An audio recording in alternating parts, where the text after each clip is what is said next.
Part 18. The Rebirth of Space, the Lucky Girl from a Farm Family. Author, He Would Fire Every. Chapter 171. Chapter 171, Nosy. Guhuayu raised her head and looked at the tall and majestic vermilion door, with the dazzling gilt characters. Get out of the way, out of the way. The side door next to the main gate of Hua Mansion was wide open, and a group of subordinates came out and lined up on both sides. Some of the subordinates stepped forward to clean up passers-by and clear the way for them. Guhuayu was pushed to the side of the road together with the passers-by. Guhuayu curiously asked a woman beside her, "What are you doing?" The woman turned to look at her, pulled her sleeves with her hands, and lowered her voice and said, "Girl, be quieter, lower your head, and don't make any noise." Guhuayu lowered her head and asked softly, "What's wrong? Why do you lower your head?" The woman looked up secretly and quickly lowered her head. "The wife of Wafu is traveling.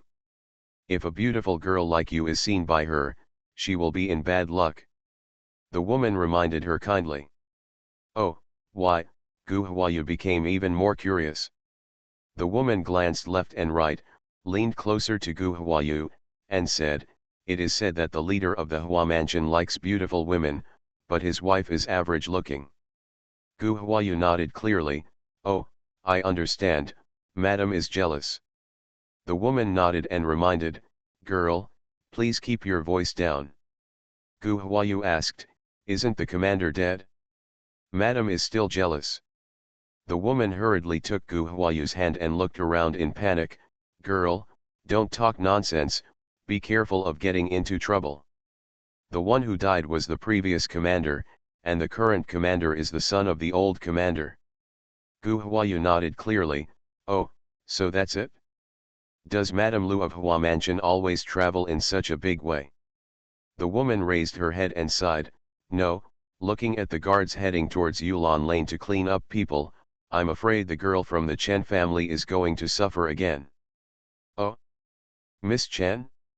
Why do you have to suffer?" Guhuayu asked, in line with the principle of asking if you don't understand. The woman was also enthusiastic and explained very patiently, "The Chen family girl is the daughter of the old commander's staff. She had always been interested in the young commander. The old commander also wanted the young commander to marry Miss Chen. It is said that the old lady in the mansion disliked Miss Chen's low birth status and did not agree to the marriage. Later, the old commander died, and so did the staff member. The old lady of the Hua Mansion took advantage of her warm filial piety to let her son marry a girl from the British government, who is now Mrs. Lu. After Mrs. Lu learned that Miss Chen's intentions were to guide you, she would come to your door every now and then to cause trouble for Miss Chen. Speaking of which, Miss Chen is also pitiful. After her father died, her mother fell ill and was bedridden. She went everywhere to seek medical advice and sold all her family property. Unfortunately, she couldn't save her mother's life even though she had dissipated all her property. Life. Years ago, Miss Chen's mother also went there." Hearing this, Guhuayu's heart fluctuated. She is a person who has a clear sense of grudges and grievances, and at the same time, she is a person who is full of sympathy. She hates bullying others. The sound of neat footsteps came, and the woman hurriedly pushed Guhuayu's head down, nervously reminding her, "Girl, lower your head, don't look around." Guhuayu couldn't help but let the woman hold her head. Guhuayu listened to the footsteps coming from far to near, then from near to far, until the woman let go of her head, and then she raised her head. Looking at a group of guardsmen escorting a sedan towards Magnolia Alley, Guhuayu thanked the woman for her blessing. "Thank you, sister-in-law, thank you." The woman smiled and shook her head. "You're welcome. I spent my day on the street buying some headband designs and so on, so I know more about things here." At this moment, Guhuayu discovered that the woman was carrying a cloth bag with various colored hair ropes and strings hanging on it. Guhuayu chose 2 hair ropes and said to the woman, "I want this." The woman smiled and said, Okay, I'll get it for you right now. The woman took off the headband and handed it to Gu Huayu. Girl, you put it away. Gu Huayu took out a silver lock from her purse and handed it to the woman. The woman waved her hands repeatedly and said, Girl, we run a small business, and we can't find such a big money. Gu Huayu put the silver lock into the woman's hand and said, Sister-in-law, just take it, there's no need to look for it. The woman bowed to Gu Huayu in surprise and thanked her. Thank you very much, girl. She is a good person. Gu Huayu waved to the woman with her headband. I'm leaving. Farewell to the woman. Gu Huayu walked forward to Yulan Lane. In Gu Huayu's view, Chen Song was at fault, but his daughter did nothing wrong and was not at fault. Mrs. Lu can't control her husband and vents her grievances on unrelated people, which is unreasonable. Gu Huayu walked into Yulan Lane. From a distance, she saw that the door of Chen's mansion was filled with Hua's retinue. Pedestrians who passed by did not dare to approach. They only stood on tiptoe across the street and looked into Chen's mansion. Gu Huayu walked to the door of the shop opposite Chen mansion. Like everyone else, she stood on tiptoe and looked across. As she looked, she asked, What's wrong with this shop? Why are there so many people at the door? An old man sighed and said, Miss Schwetter of the Chen family has done something wrong. We used to be such a good family. After the death of her parents, what kind of life did Miss Schwetter live? Every 3 days, Mrs. Hua's wife came to her door to beat her. Gu Huayu asked, Why did Madame Hua's family beat her? What did she do wrong? The old man glanced at Gu Huayu and snorted coldly, If a rich man wants to take it out on you, do you need a reason? There is no place for reason in this world. Why doesn't Miss Chen go to the Yamen to sue her? Gu Huayu asked.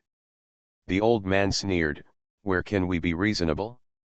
Where can we be reasonable about this kind of thing? Alas, you are a girl, I can't even explain it to you. Little girl, if you are not planning to get married, you must not have a crush on anyone. Even if you have a crush on someone, you should keep it in your heart and not let others know. Otherwise, if a girl like the Chen family has a bad reputation, she will be pitiful and it will be difficult to get married in this life. The old man sneered, and then sighed to Gu Huayu. Boom, the sound came from the courtyard. The fight started, the fight started.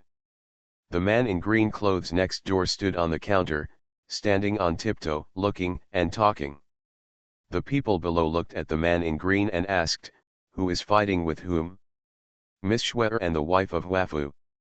No, Miss Schwetter was beaten by Mrs. Huafu's retinue, and Miss Chen fought back. Can Miss Chen be beaten?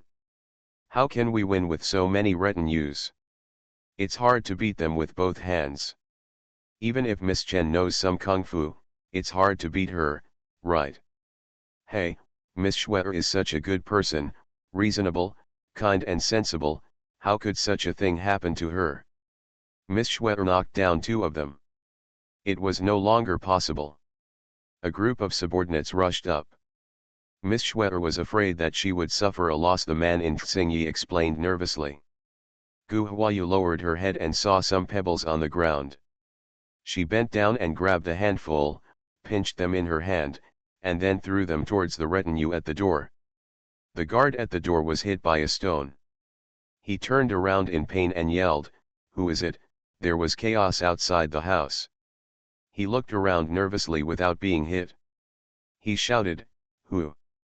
Gu Huayu squeezed to the counter, reached out and smeared the ink on her face, and then shouted loudly, The wife of Huafu is shameless, she can't control her husband, she comes here to look for innocent people, take it out. The British government is shameless and has taught such shameless women. When Gu Huayu's words came out, there was an uproar. The people scattered in all directions like birds and animals. Gu Huayu stood on the spot and raised his voice and called twice more. Mrs. Lu in the courtyard shouted angrily, Whoever is talking nonsense outside, catch me and beat him hard.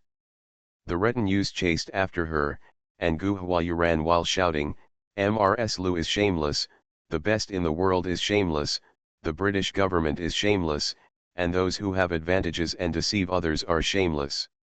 Seeing that the retinue was about to catch up, Gu Huayu threw the stone over and the retinue who was running in front fell down, tripped and ran behind. Gu Huayu stopped to take a breath and continued to shout, "Mrs. Lu from Huafu wants to be shameless, can't control her husband, and takes out her anger on innocent people. The British government is shameless and teaches shameless women." Pedestrians on the street stopped to look this way, and people in the shop stopped what they were doing and walked out of the shop. Looking at Gu Huayu curiously, "Who is this girl? She is too brave." The retinue got up and chased again, and Gu Huayu ran again. After knocking down all the retinues one after another, Gu Huayu saw that the trouble was almost over, turned around and ran into an alley, running straight forward. Gu Huayu didn't know where she was ahead, she just wanted to get rid of the chasing followers behind her. Gu Huayu ran forward in a zigzag manner and ran to a quiet alley. She looked around and saw that there was no one in the alley. She raised her hand and squeezed Xing Feng, then entered the space. Gu Huayu washed her face in the space, changed her clothes, and then came out of the space. Gu Huayu returned along the original road and went to West Street, just in time to see Mrs. Lu's ceremonial guard returning home. Without the previous majesty, each one of them limped back like a defeated army. "Faster, faster." As the sedan passed by, Gu Huayu heard Mrs. Lu's furious urging. Gu Huayu watched Mrs. Lu's honor guard enter Hua Mansion, then turned back to Yulan Lane. Many people gathered at the door of Chen Mansion. Gu Huayu squeezed in and looked through the gap between the people, and saw the maid bandaging Chen Shui on the chair. Gu Huayu squeezed into the courtyard, closed the door behind her, and said, "Don't look at it, let's go." The onlookers dispersed, and Gu Huayu walked towards the courtyard. Chen Shui looked at Gu Huayu, who met Chen Shui's gaze and smiled at her. Chen Shui moved the corners of her mouth and said to the maid, "Luer, bring this girl a chair." Luer put down what he was holding and turned around to enter the house. Chen Shui asked, "Were you helping me outside just now?" Gu Huayu smiled but did not answer. Chen Shui saw that Gu Huayu didn't answer, so she said, "Thank you very much." After a while, Luer came out with a bamboo chair and said, "Girl, please take a seat." Gu Huayu took the chair and sat down opposite Chen Shui. Luer served tea to Gu Huayu, and then treated Chen Shui's injuries. Gu Huayu took a sip of tea from the cup and said, "The little girl's technique is good. It seems that things like this happen often nowadays." Chen Shui smiled bitterly and said, "Luer's skills are so good. What's your surname? I see you are a bit unfamiliar, you are not from around here, are you?" Gu Huayu said, "I'm bored today. I went out for a walk and came here, so I watched the excitement." Chen Shui nodded and said, "Girl, please leave after drinking tea." Gu Huayu did not move, holding the cup in her hand and continuing to drink tea. Luer stopped what he was doing, turned to Gu Huayu and said, "It's for the girl's own good that the young lady asked the girl to leave. Please leave quickly, lest she won't be able to escape for a while." Just when Gu Huayu was about to ask why, there was a sound of footsteps at the door. After a while, the courtyard door was violently pushed open, and a group of retinues dressed as before came in. Luer sighed and said, "Oh, the old lady is here. Now, the girl can't leave even if she wants to." Gu Huayu asked, "Who is the old lady?" Luer whispered back, "Lu, Commander Hua's mother." Chen Shui stood up and ordered, "Luer, take the girl into the house to take shelter." Luer said to Gu Huayu, "Girl, please come with me." Gu Huayu said, "It's okay, I'm right here." Chen Shui wanted to say something else, but it was too late. Mrs. Lu stepped into the yard, walked up to Chen Shui in a menacing manner, raised her hand and slapped Chen Shui. Seeing that Chen Shui was not hiding, Gu Huayu stretched out her hand to pull her away from Liu's clutches. Then he cursed, "Are you a pig? Let her beat you." Only then did Mrs. Lu discover Gu Huayu's presence. She turned to look at Gu Huayu and asked sharply, "Where did this wild girl come from?" Chen Shui was afraid that Mrs. Lu would be angry, and Gu Huayu said quickly, "Old lady, calm down, she is just a passerby, coming in to ask for a drink of water." Before Chen Shui could finish speaking, Gu Huayu turned around and said, "Shut up." After finishing speaking, Gu Huayu looked at Mrs. Lu and said, "Where did you come from, a bandit woman? In broad daylight, you rush into people's houses without asking, beating and scolding them. Do you still follow the king's laws?" Lu Shi sneered, "What a joke. I discipline my own slaves, what's wrong with you? Come here, drag this little back." Gu Huayu protected Chen Shui behind her, pointed her cup at her subordinates and said, "If you don't want to live anymore, just come up." As she said that, Gu Huayu raised her leg and kicked, and the bamboo chair immediately flew to the wall, and scattered with a pop sound. "Got a fight." When the subordinates looked at it, their hearts tightened and they shrank back. They are not the guards who follow the leader, and they do not know Kung Fu. Liu's eyes darkened and she asked, "It seems like the girl wants to meddle in other people's business." Gu Huayu raised her chin and said, "When the road is rough, draw your sword to help. Do you have any questions?" Lu asked with a stern face, "Don't you ask me who I am." Gu Huayu replied expressionlessly, "It doesn't matter who you are, what's important is that you must be reasonable. If everyone under the emperor's feet is as willful as you, will the common people still have a good life?" Mrs. Lu said coldly, "I said, this is a household matter in my Hua mansion. I discipline the servants and ask the girl to get out of the way." Gu Huayu looked around and said, "Your servants live in the third courtyard? Is the treatment better? You keep saying that you are a domestic servant, but what about the physical deed? Take it out and take a look. If you can't get the birth certificate, I'll take her to the yamen to sue you. Looking at your dress, you look like a person of status, so you are not afraid of making the matter a big deal and becoming the talk of every family in the capital and a joke." Liu's face turned blue and white with anger, and she was about to let Chen Shui be dragged away.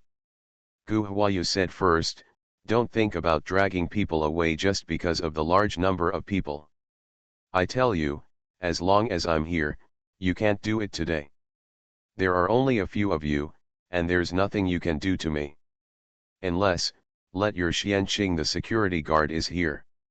End of this chapter. The Rebirth of Space, the lucky girl from a farm family. Author, he would fire every. Chapter 172. Chapter 172, Be polite before fighting.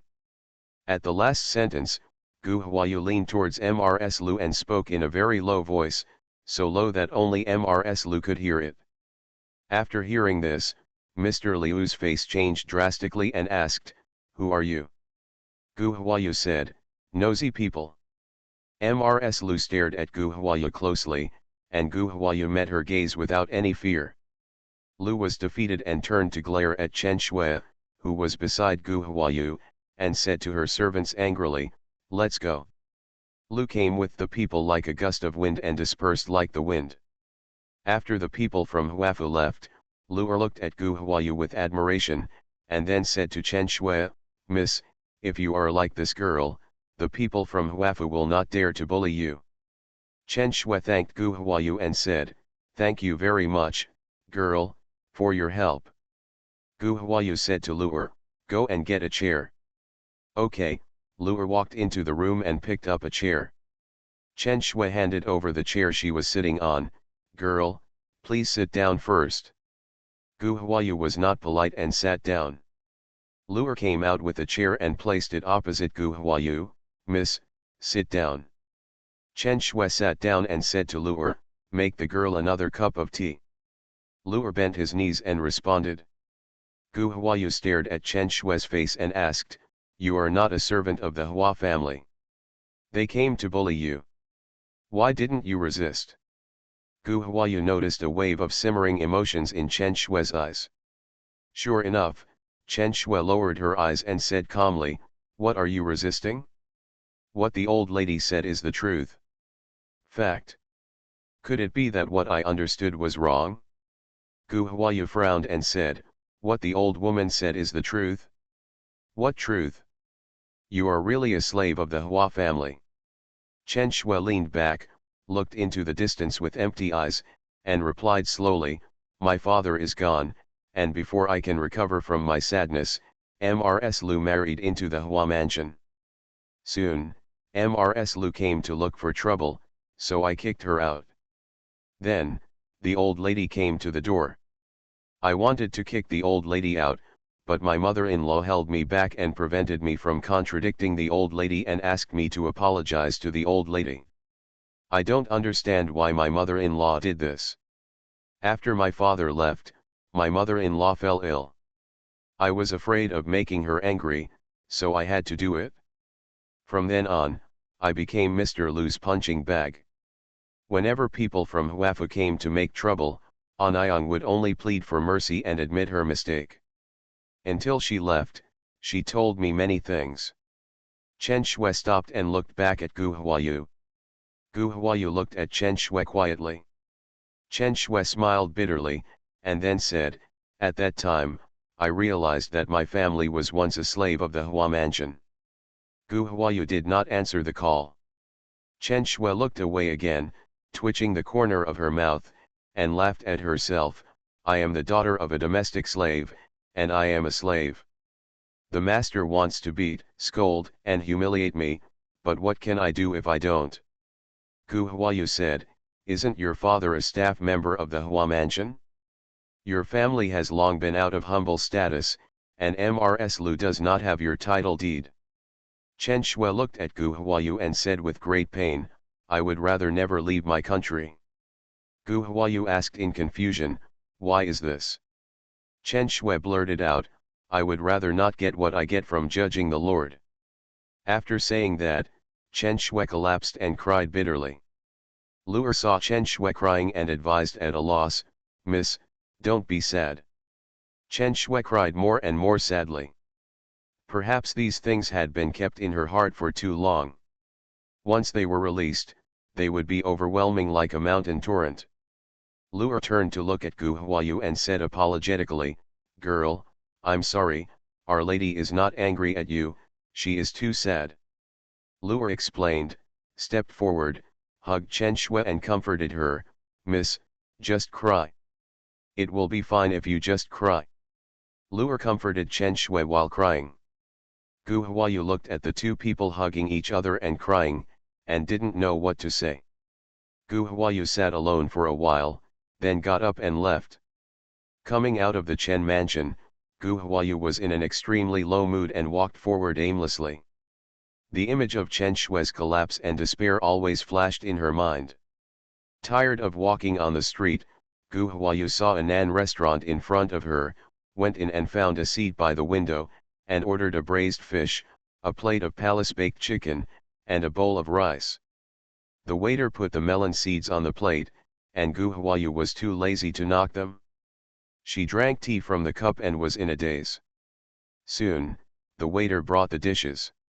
Gu Huayu put down her cup, lowered her head and started eating. "It's so lonely, little lady, eating alone. How about asking my brother to accompany you?" A drunkard staggered over from the next table carrying a wine bowl. The other two people at the drunkard's table laughed loudly. "Master Chen, are you serious?" Gu Huayu was immersed in her own thoughts just now and didn't pay attention to the situation around her. Now she heard the roar of laughter and knew that she had met a gangster. Without waiting for the drunken man to approach, Gu Huayu raised her foot and kicked the brocade stool next to her. The brocade stool slid over and the drunkard tripped over. The hall suddenly became quiet, and people looked over one after another. Gu Huayu looked over, and the two people who had laughed just now had smiles on their faces. They looked at her in shock. Among them, The man in green clothes stretched out his hand to pull the clothes of the man in moon-white clothes.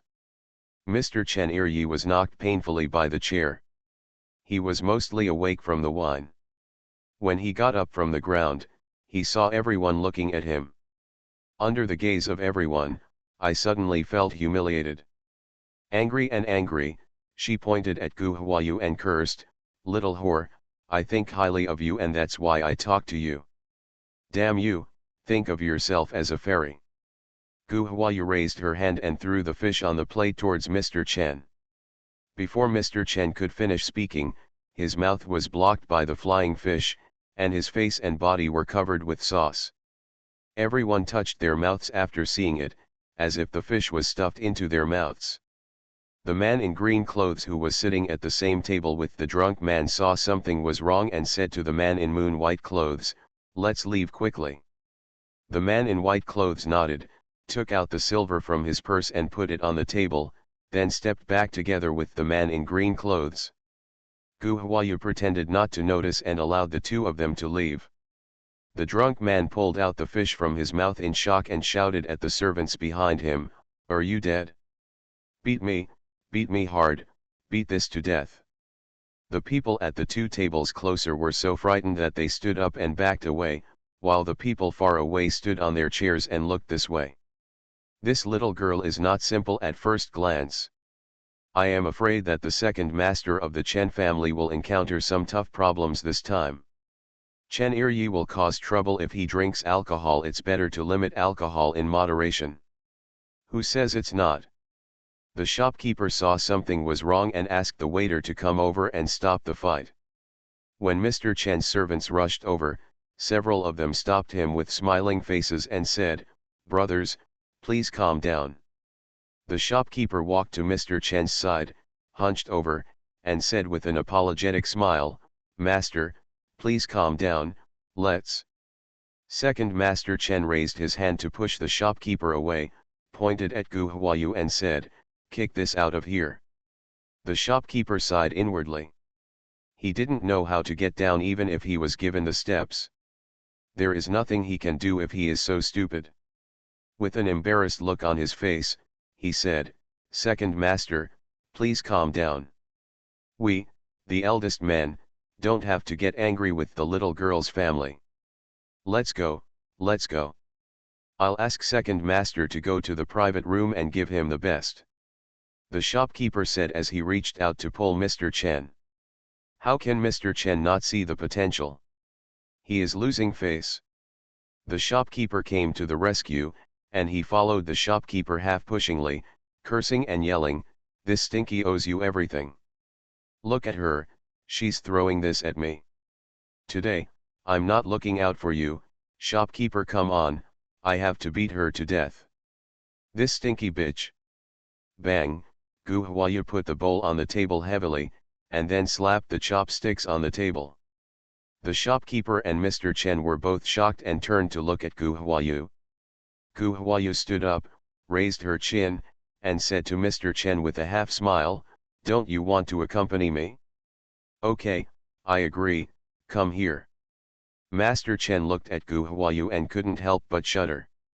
The shopkeeper looked at Gu Huayu, then at Mr. Chen, who was stiff with fear, and smoothed things over with a smile, "Your Excellency, let's all take a step back, okay?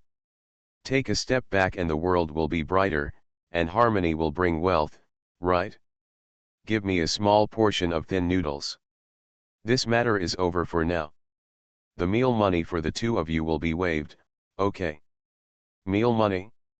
It's easy to talk about." Gu Huayu took out her purse, took out a silver coin, put it on the table, and said, "This is food money, no need to waive it, I can afford it." Then, Gu Huayu took out 2 gold ingots from her purse and put them next to the silver ingots. "In a while, there may be a fight.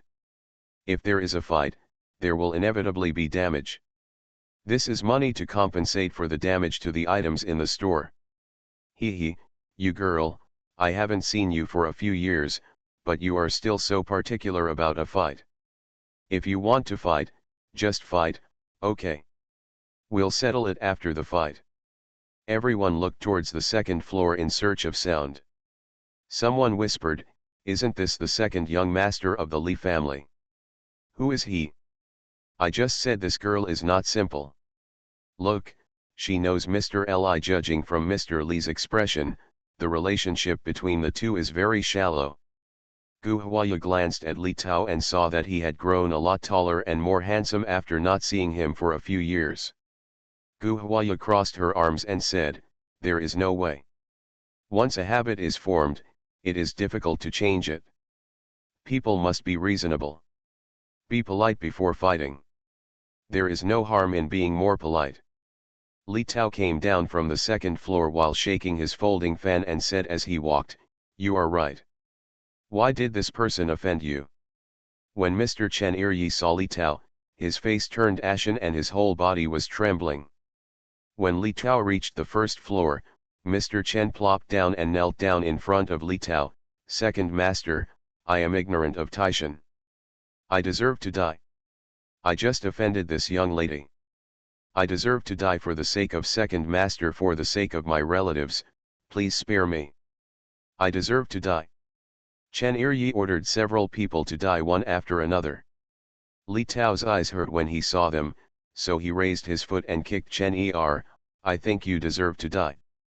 Gu Huayu raised her feet and put them on the chair, looked at Mr. Chen who was kneeling on the ground, and said mockingly, "So he is a relative of yours, no wonder he looks like you."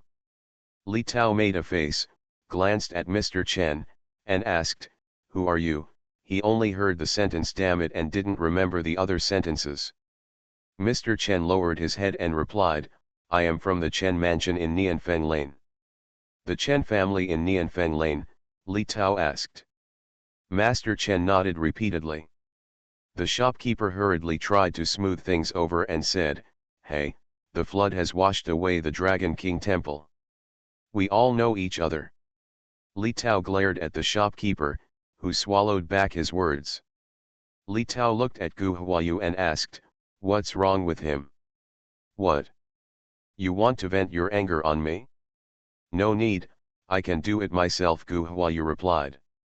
Li Tao smiled and said, "How can I ask you to take action while I'm here? I heard him swearing and his mouth was so bad.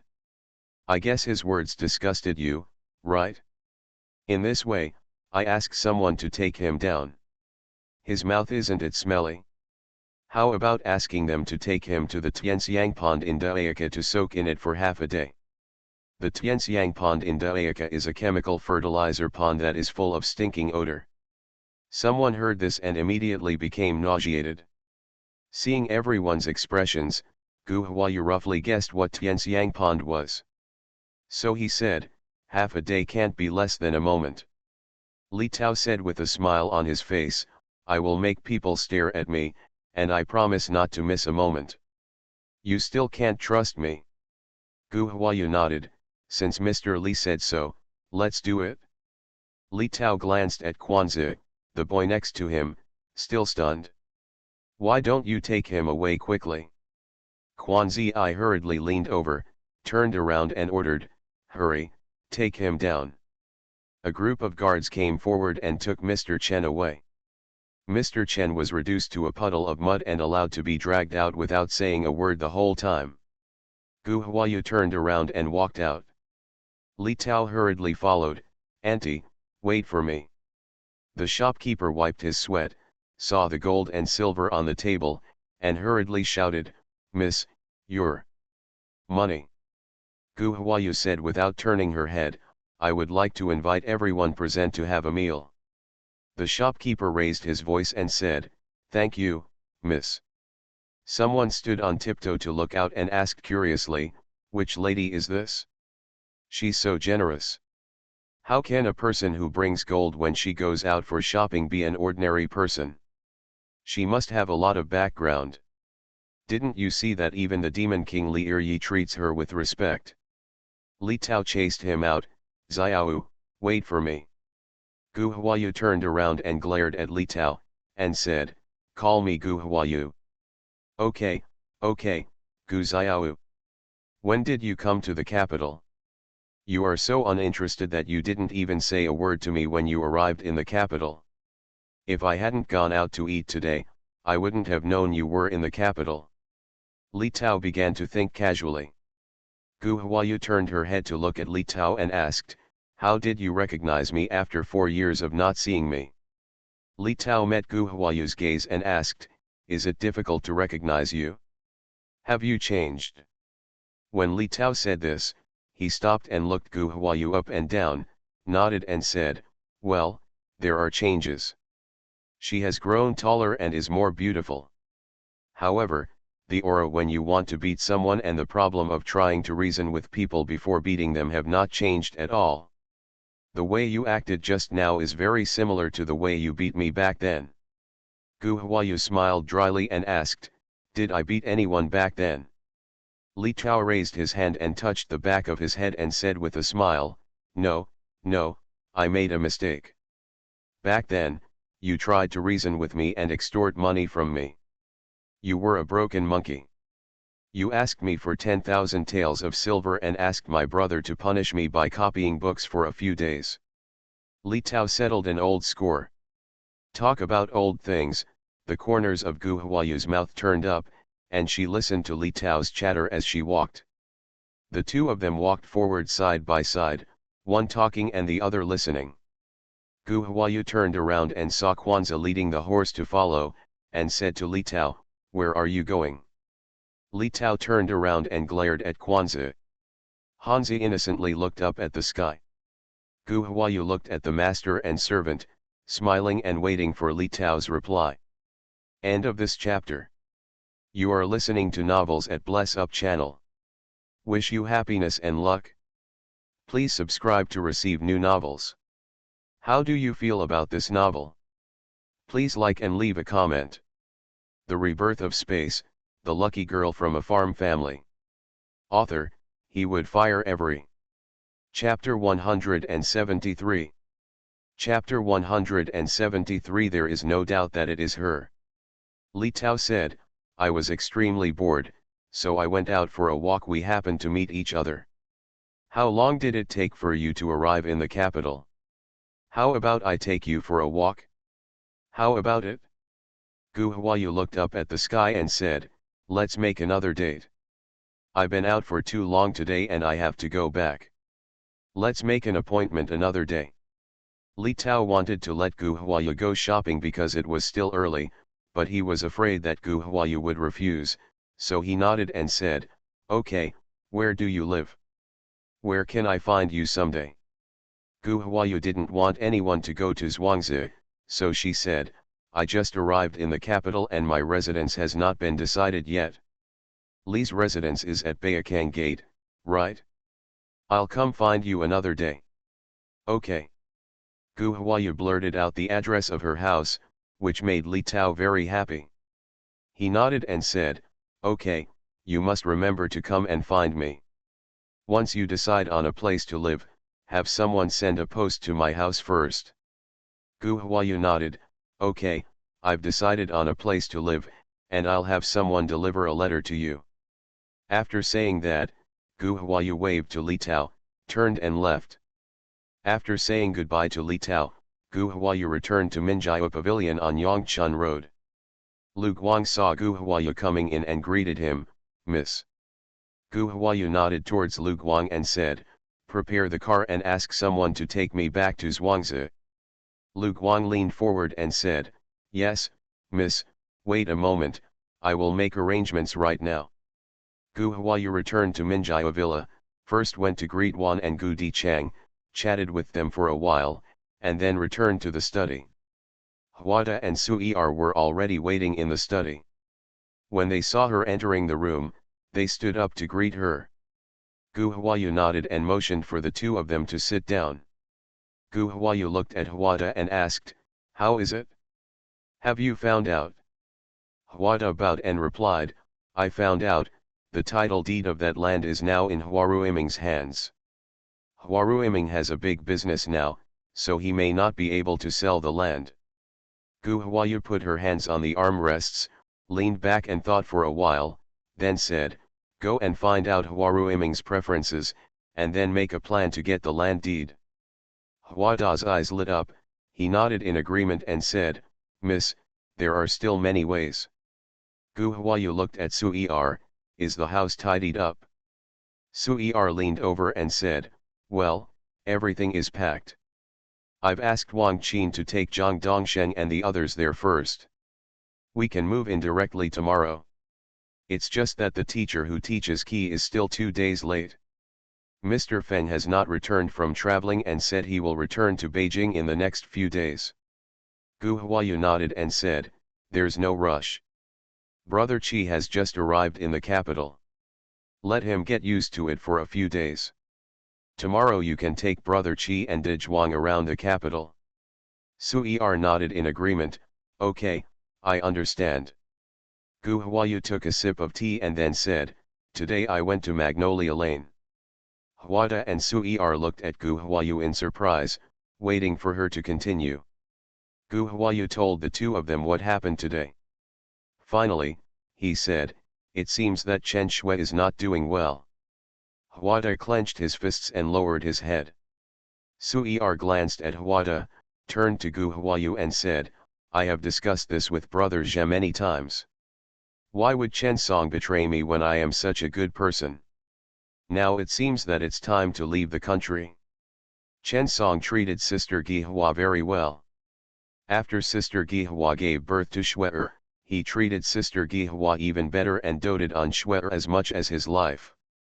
Shui was the most attached to Brother Zhe when she was a child. Brother Zhe liked to play with flowers and plants. Shui followed him like a tail. Wherever Brother Zhe went, she would follow him. When Sui-er said this, he turned to look at Huada. Gu Huayu sighed, turned her gaze to Huada, and said, "If you are worried, go and see her from time to time." Huada bowed and said, "Thank you, miss, I understand." Gu Huayu said, "Let people find out what the Chen mansion in Nianfeng Lane is." Huada and Sui-er looked up at Gu Huayu. Gu Huayu recounted what happened while eating. Sui-er bowed and said, "I'll check it out tomorrow." The story about Mrs. Lu from Huafu going to Magnolia Lane to bully Chen Shui spread quickly throughout the capital. In the lobby of Qingkeju, several people at a table in the middle were drinking tea and talking. One of them said, "Why did the British Duke marry his granddaughter into the Hua mansion? It wasn't just to keep Long Shadow Guard in his hands." "No way, really," someone exclaimed. "Think about it, if it weren't for the Dragon Shadow Guards, the British prince would have paid for his granddaughter?" Commander Xiahua was well known before getting married. The voice before was much lower. Someone disagreed and said, "That may not be the case. The British government is already a hereditary government. The two sons, one is the general guarding the border and the other is the Minister of War. They are already powerful enough. What you say makes sense, but why would you marry your granddaughter to Huafu and suffer the injustice? Commander Xiahua has a well-known reputation. On the day Commander Lehua died, the servants went to Kunfang Tower to find Commander Xiahua. Tisk tisk tisk, if it were you, would you be willing to marry your daughter to such a person? So, I still think this matter is not simple. Ms. Lu has been married to Jinhua Mansion for more than 3 years. I heard that she often goes to find girls from the Chen family to cause trouble. With everyone living in the same city, would the British government not know what Lu was doing? No way. He knew it, but he didn't dissuade him. He only had one purpose, which was to suppress the old team of Long Shadow Guard. So, the young commander's reputation is like this, and the British Duke is marrying off his granddaughter. Isn't this a lice on the monk's head, is it? I heard that after Commander Xiahua took office, many new members of the Long Shadow Guard were recruited, and there was a great conflict between the old and new forces. Staff Chen still has great prestige in the hearts of the old Lunjing guards. The British Duke asked his granddaughter to make things difficult for Chen's daughter, which was a provocation. This trick is still very useful. Do you know the Chen Liang before Long Shadow Guard? You know, it's the one holding the Shihua sword, right? Oh, yes, I haven't heard from him for a long time. Is he no longer in the Long Shadow Guard? In Longjingwei, after the death of Chen's staff, Chen Song was assassinated soon after. Lu Zikin was sitting in the corner, holding a cup in his hand, facing the window, his back to everyone, drinking tea and listening to people talking. Lu Zikin looked up at Ruhi and nodded to him. Here you go, sit down. Ruhi looked around and asked, why are you sitting here? Lv Zikin looked back at the lobby and said, it's pretty good here. As he spoke, Lu Zikin poured a cup of tea for Ruhi and pushed the teacup in front of Ruhi. Have a cup of tea. Ruhi hurriedly leaned over and said, Master, you killed the little one. Lu Zikin waited for Ruhi to take a sip of tea and asked, where is Ruhi? Didn't he come with you? Ruhi put down his cup, leaned forward and said, the young one came here with Ruhi. On Zimo Road, they met several young men from the second young master Li of Baekangmen, dragging the second young master from Chen's house in Nianfeng Lane to the west. Mr. Li also knows that the Li family and the Chen family have always been close. Ruhin asked the younger one to come over first, and he went to take a look and then arrived. Lu Zikin nodded and stood up, let's go up. Ruhi stood up and stepped aside, letting Lu Zikin go in front while he followed closely behind. The two of them went to the private room on the second floor. Lv Zikin asked, is mother in the Qingqiu Duke's palace or the British Duke's palace? Ruhi leaned over and said, come back to me, my wife is at the Qingqiu palace. My uncle is in a bad mood these days, so I am staying with my uncle at the mansion. What's wrong with aunt? Ruhi replied, I am worried about my uncle's lifelong affairs. After the filial piety period, in addition to serving, my uncle and my wife will go on a blind date for my uncle. In the past year, my uncle and my wife have arranged many blind dates for my uncle. Lu Zikin raised his eyebrows, oh? Is there anyone you like? The old lady, my uncle, and my wife are all satisfied with the families I chose. But the uncle is not satisfied and is so angry that my uncle and his wife can't eat anything, Ruhi replied. Master. There was a loud sound outside the door. Come in, Lu Zikin said to the door. Rugjuan pushed the door open and came in.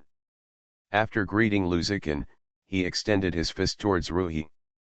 Ruhi smiled and extended his fist to touch him. Rugjuan sat down next to Ruhi, poured himself a cup of tea and drank it. Lu Zikin waited for him to drink the tea and asked, what did you find out?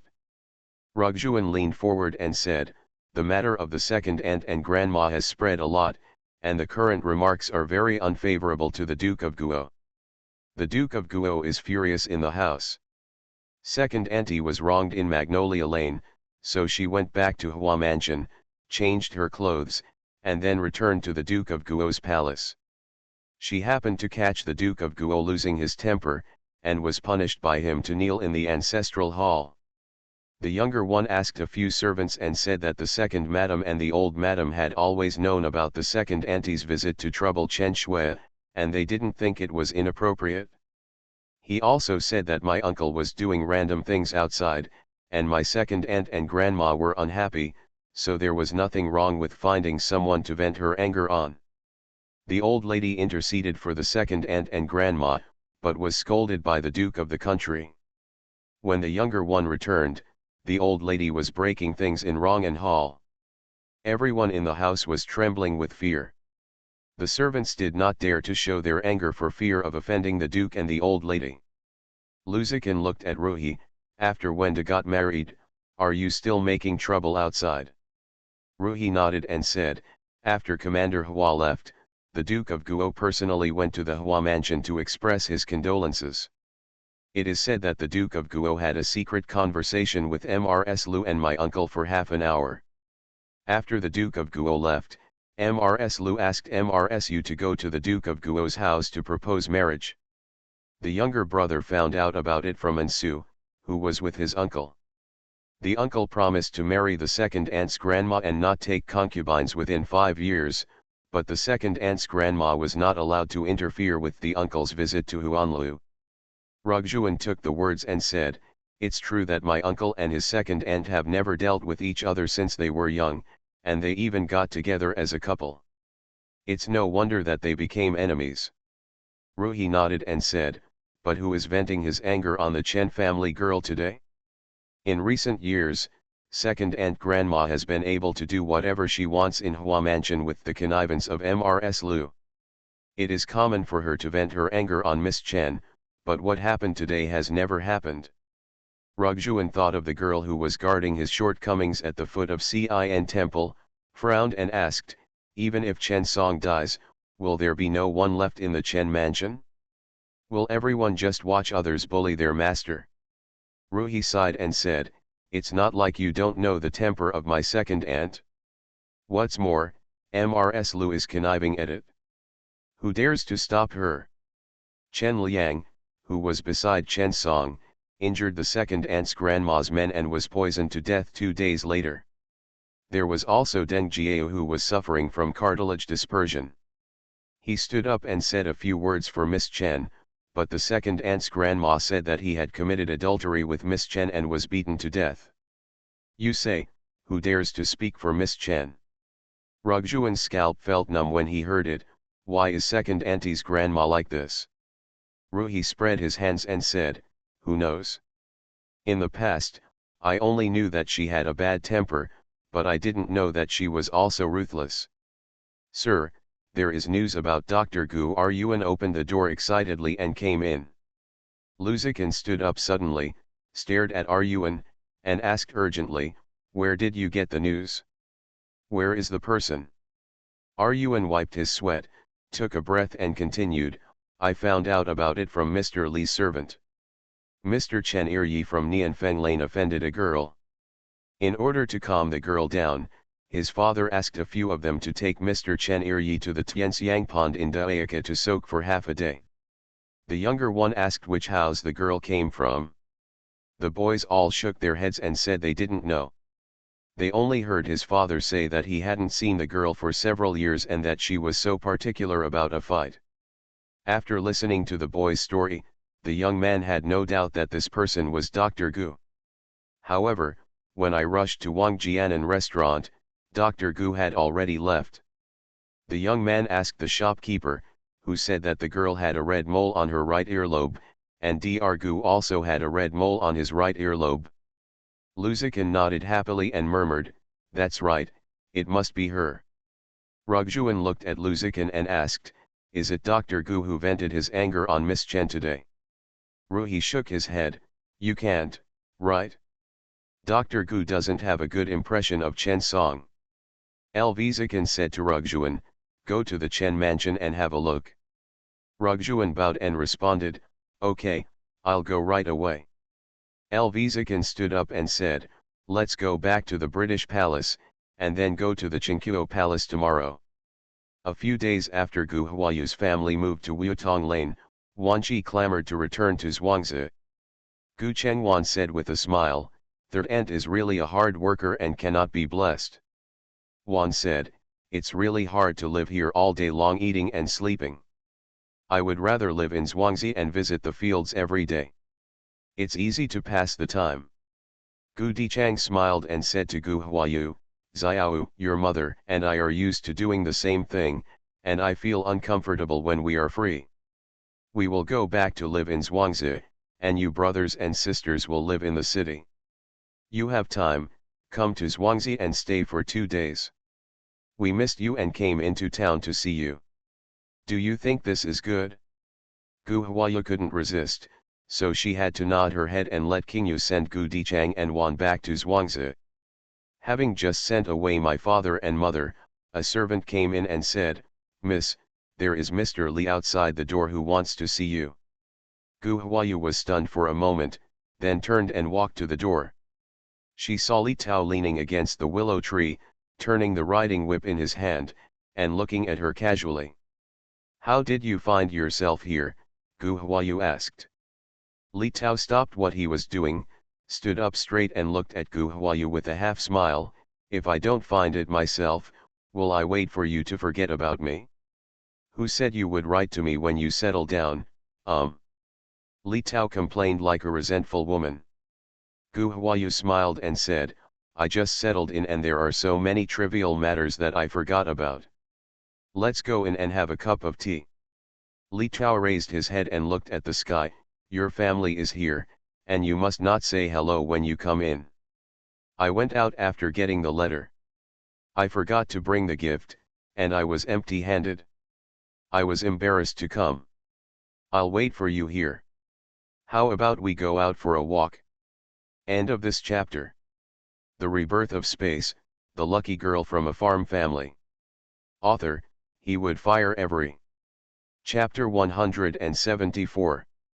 Chapter 174, Coming to the Door.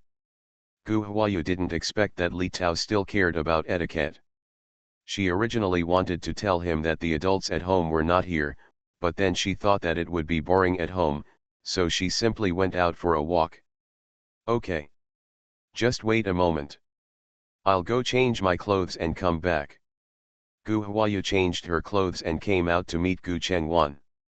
Gu Chengwan asked, Xiao, are you going out? Gu Huayu nodded, well, I have to go out. Gu Chengwan said hurriedly, you promised me to visit the shop today. Also, you promised to make a new fragrance today. You can't fail to keep your promise. Gu Huayu said as she walked, I'll leave the business of the shop to Sui Er. You can go with him. As for the new fragrance, I have already mixed it. The recipe is on the desk. You can follow the steps above, that's it. If you don't understand anything, ask me again when I come back. As soon as Gu Chengwan heard that the recipe came out, she said happily, I know, go ahead and have fun. Remember to bring me some delicious food when you come back. Gu Huayu nodded in agreement, I understand. Gu Huayu went to the door and said to Li Tao, let's go. Li Tao saw Gu Huayu coming out alone and asked, are you alone? Gu Huayu replied, otherwise. Are you going to bring a group of maids and women? Li Tao smiled and said, what, whose lady doesn't have a few maids around her? I'm used to going out alone and walking alone. Where are we going? Gu Huayu replied and asked casually. Li Tao handed the reins to Quanzi and said, take the horse back, there is no need to follow. Quanzi took the reins and looked at Li Tao awkwardly, second master. Li Tao frowned and said, don't you understand? Quanzi bowed and said, young master, I understand, but he stood still, thinking about how to explain to the uncle when he went back. The uncle asked him to keep an eye on the second master at all times, and he was not allowed to cause trouble outside.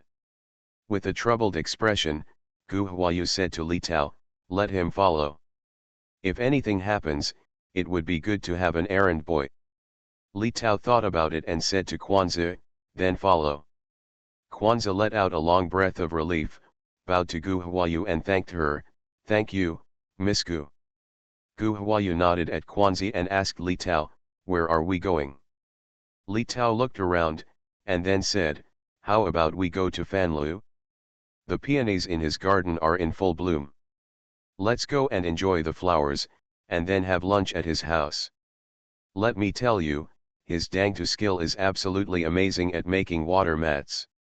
Li Tao spoke with great emotion, making it difficult to refuse. Gu Huayu nodded in agreement, okay, I'm not familiar with the capital, so I'll let you arrange it. Is Fan Tower far from here? Li Tao walked up to Gu Huayu and said, it's not far. Let's walk there in about 2/4 of an hour. Let's go then. Which way to go? You lead the way, Gu Huayu said. Li Tao bowed slightly, smiled and said politely, Miss Gu, please come this way. Gu Huayu looked at Li Tao, who was a little shy, smiled, and walked to the right. Rugjuan looked at the three people leaving, turned to the carriage and said, Sir, we seem to be late. Dr. Gu went out with Mr. Li. Luzikin opened the curtain and looked at the two people talking and laughing in front of them. He cast his eyes on the blue back of the clear sky, and seemed to be in a daze. 4 years without seeing each other, the little girl has grown taller. Rugjuan asked, Sir, where should we go next? As soon as the words came out of his mouth, Rugjuan wanted to give him a mouthful. In order to find the person in front of him, his father had traveled all over Daxing. Now that the person is right in front of me, I still ask where to go? Rugjuan immediately changed his words and said, "Sir, can I please stop Dr. Gu?" Luzikin came to his senses, put down the curtain, and said, "No, follow, stay away, don't let anyone find you." Rugjuan bowed and responded, "Okay, I understand." Gu Huayu walked for a short distance and felt someone following behind her. She stopped and turned around to look over. Li Tao saw her stop and asked in confusion, "What's wrong?" Li Tao looked at the carriage and asked, "Gu Xiao, who is this?" Gu Huayu smiled and said nothing. When she saw Rugjuan, that face that was so beautiful that people couldn't take their eyes away immediately came to mind. Inexplicably, she felt a little expectant and a little excited in her heart. Seeing Gu Huayu stop, Rugjuan turned around and said, "Sir, Dr. Gu seems to have discovered us." Luzikin lifted the curtain and looked over, seeing the slim Gu Huayu standing in front, looking at him with a smile. Luzikin was in a trance for a while. This situation and scene seemed like he was in a dream, and he couldn't tell whether it was a dream or reality. Rugjuan stopped the car and shouted in a low voice, "Master." Luzikin came to his senses, got out of the car and walked towards Gu Huayu. The little girl had really grown much taller. When Luzikin got off the car, Li Tao recognized him immediately and shouted in surprise, "Lulu, aren't you in the capital? When did you come back? By the way, you two know each other." Gu Huayu looked at Luzikin in surprise. He was not in the capital, and he had just returned to the capital? Li Tao looked at Luzikin and then at Gu Huayu. Gu Huayu looked at Luzikin. She hadn't seen him for several years. The childishness on his face had faded away, and he looked calmer, more steady and cooler. Luzikin bowed his hands to Li Tao in greeting. Li Tao quickly returned the gift. Then he asked again, "Sixth Master, when did you return to Beijing?" Luzikin said, "A few days ago." Li Tao looked at Luzikin, then at Gu Huayu, and asked, "You two returned to Beijing together, right?" Luzikin did not reply, but asked, "Where are you going?" Li Tao replied, "Go to the fan tower on Qinghui Bridge to see the peonies." "Do you have time for Mr. Lu?" "Together." Li Tao only knew that Luzikin was passing by. He asked politely and then waited for Luzikin to refuse. Unexpectedly, Luzikin nodded and said, "Let's go together." Li Tao looked at Luzikin in surprise and asked, "Are you really going?" "No, I mean Mr. Lulu has free time." Luzikin nodded, "Yeah." Li Tao secretly blames himself for talking too much. "It's fine. Why do you ask him if he has too much time?" Gu Huayu took 2 steps forward, and when she saw that Li Tao hadn't followed, she turned around and asked, "What's wrong?" Li Tao said, "Nothing, let's go." Li Tao followed and walked between Gu Huayu and Luzikin. Asked, "When did you two meet?" Luzikin didn't reply and just walked forward silently. Gu Huayu replied, "Many years." "Many years? It can't be earlier than we have known each other, right?" Li Tao asked. Luzikin walked to Gu Huayu's right side calmly. "Yes, I got to know Brother Qingjian first, and I got to know you later," Gu Huayu replied truthfully. "What? We have known each other earlier than that?" "We have known each other for 4 years," Li Tao said in surprise, gesturing with his fingers as he spoke. Gu Huayu turned her head to look at Luzikin and asked tentatively, "Brother Qingjian, are you here to look for me?" Luzikin nodded and responded, "Yes." The inexplicable joy in Gu Huayu's heart became even stronger, and she then asked, "Did you know that I came to the capital?" Luzikin nodded again, "Yeah." Gu Huayu asked, "What do you want from me?" Luzikin said, "There is no hurry." Oh Gu Huayu asked no more questions. Seeing the two of them stop, Li Tao said, yesterday, my brother and fourth Master Zhang were talking about Master 6, saying they didn't know where Master 6 was. When did he return to Beijing? Master 6 came back quietly, and everyone was don't you know. I have sent a message to Brother Ling this morning, let's see when Brother Ling is free, let's get together then. Lu Zikin stopped and looked forward with a slight frown. Gu Huayu saw Lu Zikin stop, and then stopped and followed Lu Zikin's gaze. Across the street, a man in sky blue was running in front, looking behind him as he ran. Behind him, a man in apricot and purple brocade clothes was holding a whip, chasing and cursing, Wanchen Grui, you'd better not let me catch you, otherwise, I will make you peel off your skin. Gu Huayu asked, no. Lu Zikin did not reply, but turned to look at Rugjuan. Rugjuan nodded knowingly and threw the reins in his hand to Kwanzaa. Kwanzaa took the reins and said, here, the younger one is holding the horse. Before Kwanzaa could finish speaking, Rugjuan said, just for a moment. As he said that, Rugjuan had already walked quickly to the young man in apricot and purple brocade clothes, raised his foot and tripped the brocade-clothed man to the ground. The man in brocade clothes got up from the ground, held up the hair crown on his head, and cursed, you thing, you don't have eyes. Rugjuan stretched out his leg and hooked the whip beside the man in brocade clothes. The man in brocade clothes got his foot caught again.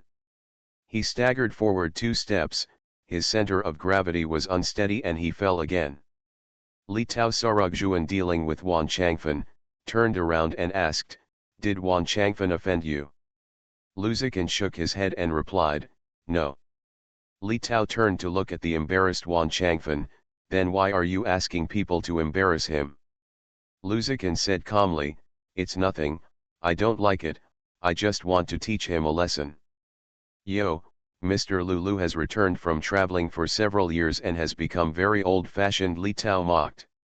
Gu Huayu looked at the man in azure clothes a few feet away and asked, who is that person?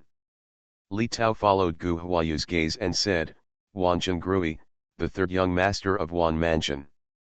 The man who chased and beat him just now is his second brother. His second brother? Gu Huayu asked. Li Tao explained, I'm not my second brother anymore. Wanjia's affairs are complicated. Let's put it this way, Wan Changfen's grandfather Wan Yunshu had 2 wives, and his first wife was Wanchen Grui's grandmother Mrs. Ping. Mrs. Ping gave birth to a son and a daughter.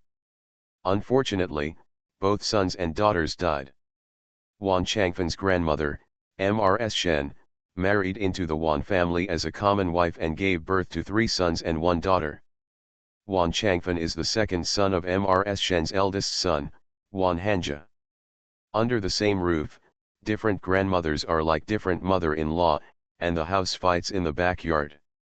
Wan Changfen got up from the ground, still cursing, and when he saw the boy coming forward, he scolded him, are you guys dead? Seeing me being bullied, what are you doing to support a bunch of losers like you, won't you call me back? One of the young men had the courage to remind, second master, look over there. I asked you to hit someone, but you show me. Wan Changfen turned his head and looked over, and saw Li Tao with his mouth open and unable to make a sound. He seems to be very afraid of you, Gu Huayu said. Zikin took over the words, he is the devil incarnate. Li Tao looked at Lu Zikin and said, I'm obviously your person. Lu Zikin didn't wait for him to finish speaking, today I am raising the banner of young master Li. Li Tao lowered the corner of his mouth and said, well, who knows how famous I am? It's just these fools who treat me as a boss. As he spoke, Wan Changfen had already walked up to him and bowed his head to greet Li Tao. Second Master Li, I'm from Wanfu. Li Tao waved his hand to interrupt Wan Changfen's words, and said with a stern face, I know you are from Wanfu, brothers and sisters, you, the elder brother, should act like an elder brother, chase your younger brother on the street what's the word? Wan Changfen nodded repeatedly, second master taught me a lesson, I'll write it down, and I'll try to reason with third brother in the future. Lu Zikin took the words and said, do you understand the truth? You can still be reasonable. Li Tao looked at Lu Zikin and saw that he was protecting Wan Chenggrui, so he said to Wan Changfen, that's right, what do you know? Stay away from Wan Chenggrui in the future. If I know that you bully him, don't blame me. No mercy. Wan Changfen nodded repeatedly, yes, please remember, stay away from that guy, stay away from Changfen. Li Tao waved his hand and said, go. We have something else to do, let's go. Well done, second master, Wan Changfen bowed respectfully and said. Gu Huayu walked forward for a while, turned around and looked at Wan Changfen, and saw that this man was still standing where he was. Seeing her looking over, he immediately lowered his head. Gu Huayu asked, why is he so afraid of you? Li Tao looked back at Wan Changfen and said, he has suffered losses in my hands. Gu Huayu became interested, tell me, what kind of disadvantage did he suffer? Judging from his appearance, he should be older than you. How did you deal with him? Li Tao glanced at Gu Huayu, raised his eyebrows, and said in appreciation, yes, I have good eyesight. Wan Changfen is the same age as my brother, 3 years older than me. Gu Huayu turned around and walked backwards, raised her chin, and asked, how did you deal with him?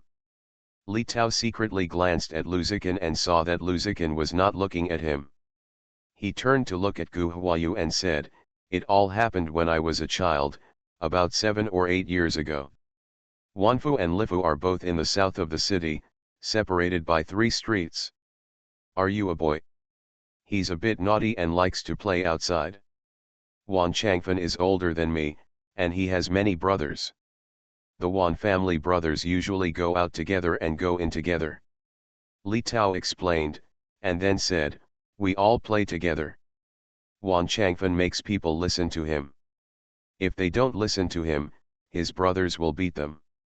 The children in that area are all afraid of the brothers from the Wan family, but I am a thorn in the side.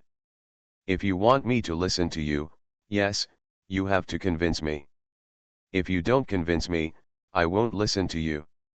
When the Wan family brothers saw that I didn't listen to them, they thought of ways to deal with me.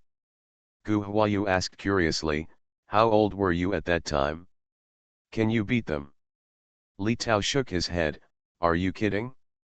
There are only 5 brothers from the Wan family, plus the concubines, there are more than 10 brothers. How can we win? Then how did you deal with them? Did you ask your followers to help you fight them? Gu Huayu became more and more curious.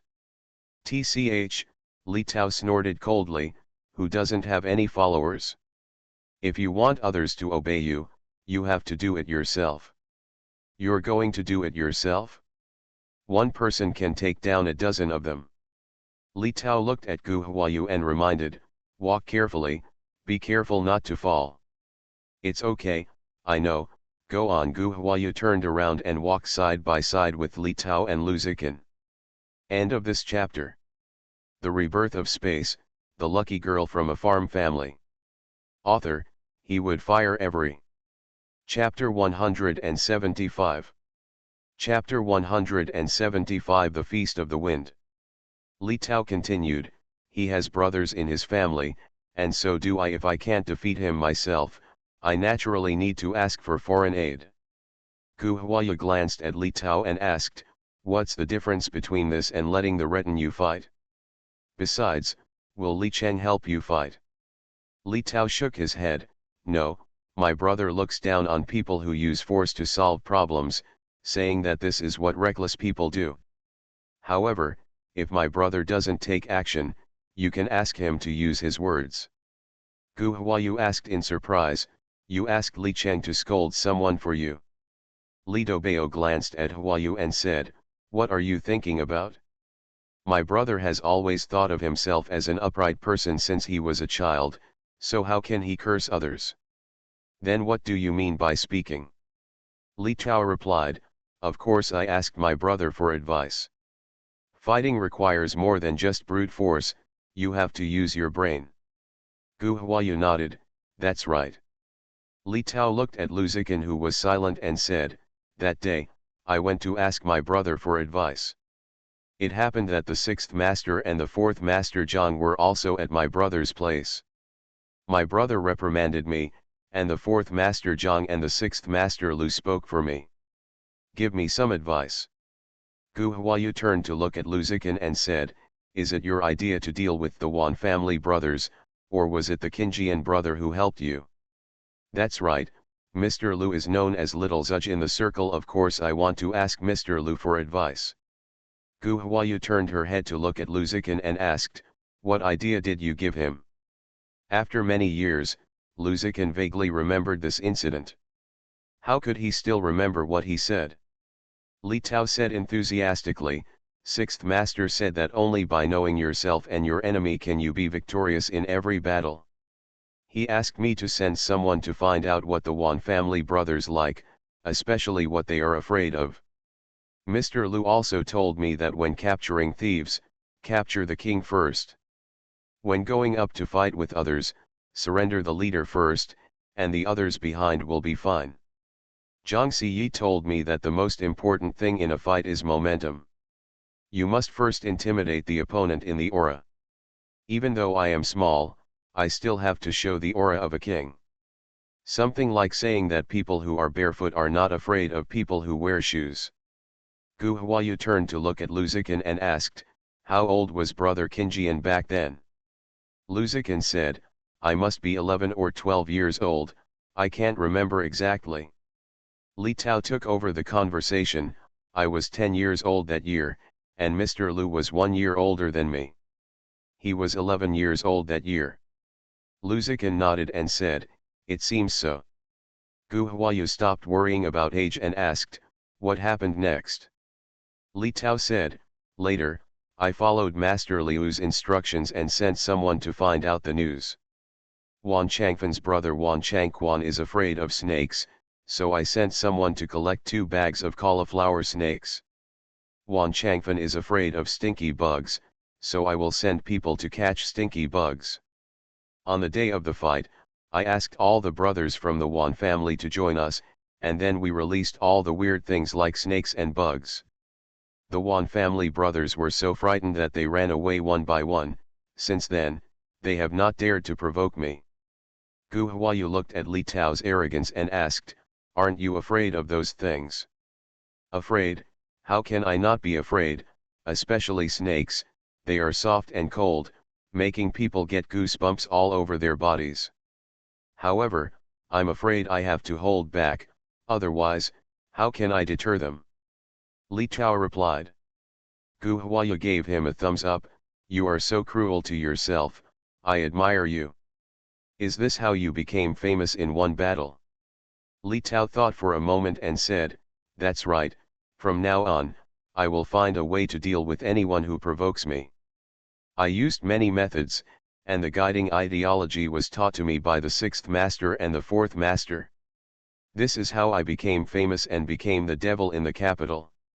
The 3 of them were chatting while walking. Handsome men and beautiful women attracted the attention of passers-by along the way. There was a little girl who kept turning her head and bumped into a tree, which made Gu Huayu feel pain in her face from a distance. Li Tao sighed, now I finally understand the charm of the most handsome man in the capital. Lu Ziqin raised his foot and kicked Li Tao. Li Tao quickly took 2 steps away and said, Master Lu, someone is watching. A few people came to Fan Lu chatting and laughing. Rugjuan handed the reins to the waiter and turned around to book a seat. They met Li Cheng's servant He Quan, who was negotiating with the waiter. Izumi raised his head and saw Rugjuan, looked out the door, and said, Master Lu is here so quickly. Rugjuan came over understandingly and asked, have you sent someone to invite us? Izumi nodded, yes. After receiving the post, my grandfather came over to make a reservation in person, saying that he was going to pick up the wind for the 6th master. He also had someone deliver the letter to the prince, 4th master Zhang, and Commander Hua.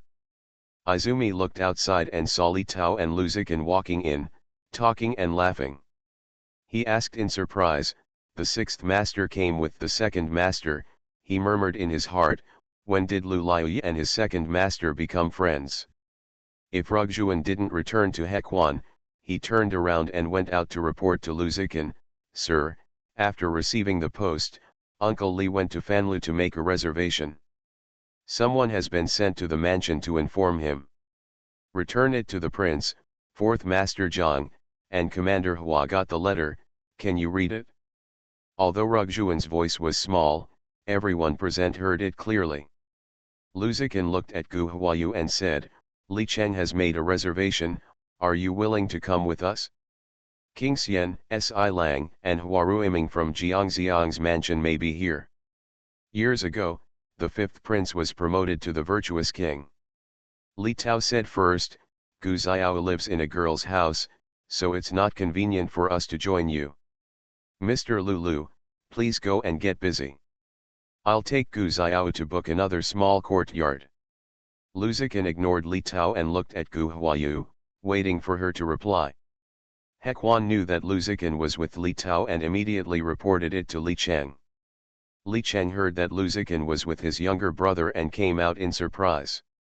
When Li Cheng saw Gu Huayu, he was stunned for a moment and then understood. Without waiting for Gu Huayu's reply, Li Cheng cupped his hands and said, "Miss Gu, you're fine." Gu Huayu raised her head and saw Li Cheng, and returned the greeting, "Young Master Li, you are well and well." Li Cheng raised his hands to Lu Ziqin in greeting, and Lu Ziqin returned the gesture. When Li Tao saw his brother coming out, he sighed inwardly and bowed his hands to Li Cheng, "Hello, brother."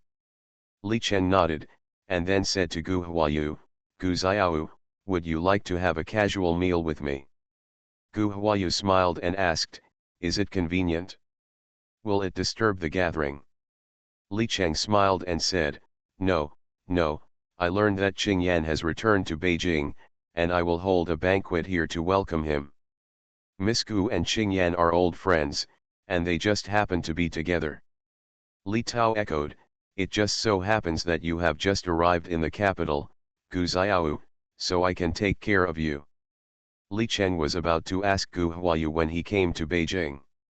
After hearing what his brother said, he smiled and said, "That's just right. Miss Gu, there's no need to postpone it. Let's go together." Gu Huayu blessed her body and said, "Then I would rather be respectful than obey your orders." Li Cheng asked Gu Huayu and Mr. Lulu to step inside. "Miss Gu, please, Qinjian, please." Lu Ziqin walked forward and asked as he walked, "Old place?" Li Cheng nodded and said, "Old place." Gu Huayu looked around and asked, "Do you often come here to get together?" Lu Ziqin slowed down and walked in side by side with Gu Huayu. "Well, Fanlu was the dowry of MRSUN from the Prime Minister Jiang's mansion. Later, MRSUN gave it to Huanzi, the 4th Master Zhang. So, brothers and I often get together here." Li Cheng smiled and said, "That was before. In the past few years, Qing Yan was away from the capital. Wenda took over the Long Shadow Guard, and Huanji was busy with official duties. There were very few people gathering together." The group of people walked along the corridor to the peony garden. Lu Ziqin introduced to Gu Huayu as he walked, "In addition to the water banquets, Fan Lu's Sichuan cuisine is also excellent. Because Zhang and Yuan's ancestral home is Sichuan. MRSUN loves flowers and plants, so she made Fan Lu a place that can be enjoyed all year round view of the garden." Li Cheng and Li Tao followed behind. Li Tao had not had much contact with Lu Ziqin and did not notice anything strange. Li Cheng and Lu Ziqin have a close friendship. Lu Ziqin is usually a man of few words. He is the kind of person who can say one word but never two. "Today I said a lot of things very patiently and gently." Li Cheng couldn't help but look at Gu Huayu more. When Lu Ziqin stopped, he took the opportunity to ask, "Miss Gu came to Beijing with Qing Yan?" Gu Huayu shook her head and replied, "No, I have been in the capital for a while." Li Tao followed these words and asked, "Did Gu Xiao come to Beijing from Hongcheng?" Gu Huaya shook her head, "No, I came directly from home." Li Cheng thought that Gu Huaya came from Xishan. Lu Zikan frowned slightly and turned his head to look at Gu Huayu. Shopkeeper Shen has been in Xishan. In the past few years, Gu Huayu has not returned to Xishan. Li Cheng asked, "Miss Gu will live in the capital permanently in the future?" Gu Huayu nodded, "Yes, my family came to the capital to study with my brother, so I will stay in the capital." Lu Zikan asked, "Who is your twin?" Gu Chengliang. "Yes, my brother died last year and passed away as a child." Lu Zikan nodded, "It's good to be a child at the age of 14. Have you found your husband?" "I've found a gentleman, but he hasn't returned to Beijing yet after traveling, so he has to wait a few more days," Gu Huayu replied. Li Cheng smiled and said, "If Miss Gu is looking for your husband, you should look for Qinjian. Not to mention more than half of the people who work in the Hanlin Academy, at least a small half are familiar with Qinjian. Furthermore, Qinjian's uncle once served as a priest of the Imperial Academy. We are familiar with Master Qinjian from the Imperial College, right? Although it is said that the master leads you in, practice depends on others. But Gu Huayu knows very well that it is a blessing in life to meet a good teacher, who is like a person transformed by the rain of time." Gu Huayu looked at Lu Zikan and asked, "Is it okay?" LV Zikan said, "Go back and show me Brother Liang's article." This was considered an acknowledgement. Gu Huayu thanked Lu Zikan and said, "Thank you very much." Lu Zikan pursed the corners of his mouth upwards and said softly, "You're welcome." Li Tao muttered, "Brother, our husband is not bad. Why not let Gu Xiao's brother come to our school to study?" Li Cheng said with a smile, "Of course, if Miss Gu doesn't mind, we—" Before Li Cheng could finish speaking, Lu Zikan interrupted him, "No, I will make arrangements." Li Cheng spread his hands and said with a smile, "We have no chance of Qinjian's intervention." "It's not you who asked Gu Xiao to find Mr. Lu," Li Tao said dissatisfied. Li Cheng glared at Li Tao and changed the subject with a smile, "Here we are, Qinjian is drinking melon slices. Where is Miss Gu? What kind of tea do you like to drink?" Gu Huayu said, "Give me some melon slices too." LV Zikan had a smile on his face. Li Cheng was stunned for a moment, then responded, "Okay, make 2 cups of melon slices and bring them over." Izumi turned around and gave instructions. Seeing Gu Huayu and Lu Zikan drinking the same tea, Li Tao suddenly felt uncomfortable and said loudly, "Make me a cup of melon slices too." Li Cheng turned to look at Li Tao and asked, "When did you like melon slices?" Li Tao glanced at his troublesome brother and replied calmly, "It's been a while." "Gu Xiao, let's go over there to enjoy the flowers. When I came a few days ago, the row of golden threads was about to open." Li Tao replied to his brother and turned to talk to Gu Huayu. "Okay." Gu Huayu stood up, turned to look at Lu Zikan, and asked, "Brother Qinjian, are you going?"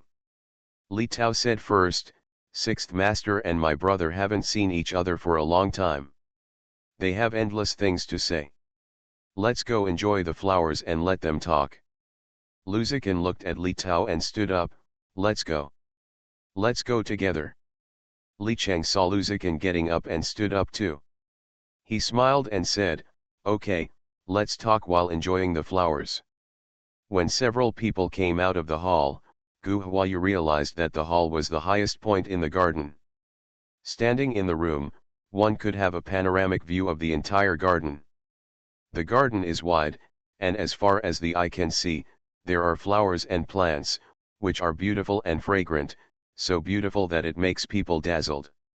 Lu Zikan stood on the right side of Gu Huayu, raised his hand and pointed to the front right with his folding fan. That row is what Si Wen said was the golden wire running through the top. Gu Huayu looked in the direction of Lu Zikan's fingers. The white flowers were inlaid with strips of gold threads. Under the sun, they were so dazzling that it made people unable to open their eyes. Lu Zikin pointed forward and said as if counting treasures from his family, the one over there is Erqiao. The one next to Erqiao is Wei Zi. They are both very beautiful. Let's go over and have a look. Okay, Gu Huayu responded happily. When Li Tao saw Gu Huayu walking forward with Lu Zikin, he felt a little unhappy. He rushed to Gu Huayu's side and said as he walked, "These days are the peak flowering period. We came at the right time. We are feasting our eyes. If it had been a few days later, then, it's the remaining flowers." Li Cheng looked at his younger brother who was speechless and shook his head helplessly. "Sir, the prince and fourth master Zhang are here," Izumi came over to report. Li Cheng nodded and said, "I understand." Izumi stepped back and Li Cheng said, "Let's go over." Lu Zikin said to Gu Hua, "Let's go out to greet her." "This is etiquette." Lu Zikin said the last sentence very lightly. Gu Huayu nodded, "Okay." The group of people arrived on the corridor, and Xian Wang and Zhang Che were already facing them. Li Cheng, Lu Zikin, and others bowed their hands and bowed to the wise king. The wise king took 2 steps forward, stretched out his hand to support Lu Zikin's shoulders, and said with a smile, "You are finally willing to come back. If you don't come back, I will have to look for you." Seeing that the wise king was treating Lu Zikin intimately, Gu Huayu cast her eyes on the wise king and looked at him secretly. Lv Zikin leaned forward again and said, "Thank you, Your Majesty, for remembering me." The king Xian looked at Lu Zikin, who was half a head taller than him. "I thought that when you come back, I will be taller than you. It seems that no matter how tall I am, I will never be able to catch up with you." Lu Zikin leaned forward and said, "Your Majesty will grow longer, but Zikin has definitely grown." After exchanging a few words with the wise king, Lu Zikin bowed his hands and greeted Zhang Che. The wise king was very surprised when he saw Gu Huayu and asked, "Who is this?" Gu Huayu was blessed and said, "Gu Huayu, a commoner girl, has met the prince." Li Tao took the initiative and bowed his hands and said, "Miss Gu is a friend of mine. I was invited here to enjoy the flowers. I happened to meet my brother to pick up the wind and wash away the dust for the 6th master.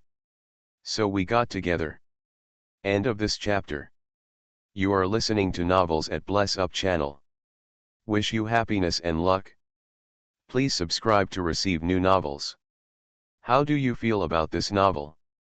Please like and leave a comment. The Rebirth of Space, the lucky girl from a farm family. Author, he would fire every. Chapter 176. Chapter 176 Upright and awe-inspiring. The Xian Wang nodded, glanced at Gu Huayu, then turned his attention to Li Cheng and asked, "Gu family? Which Gu family is it?"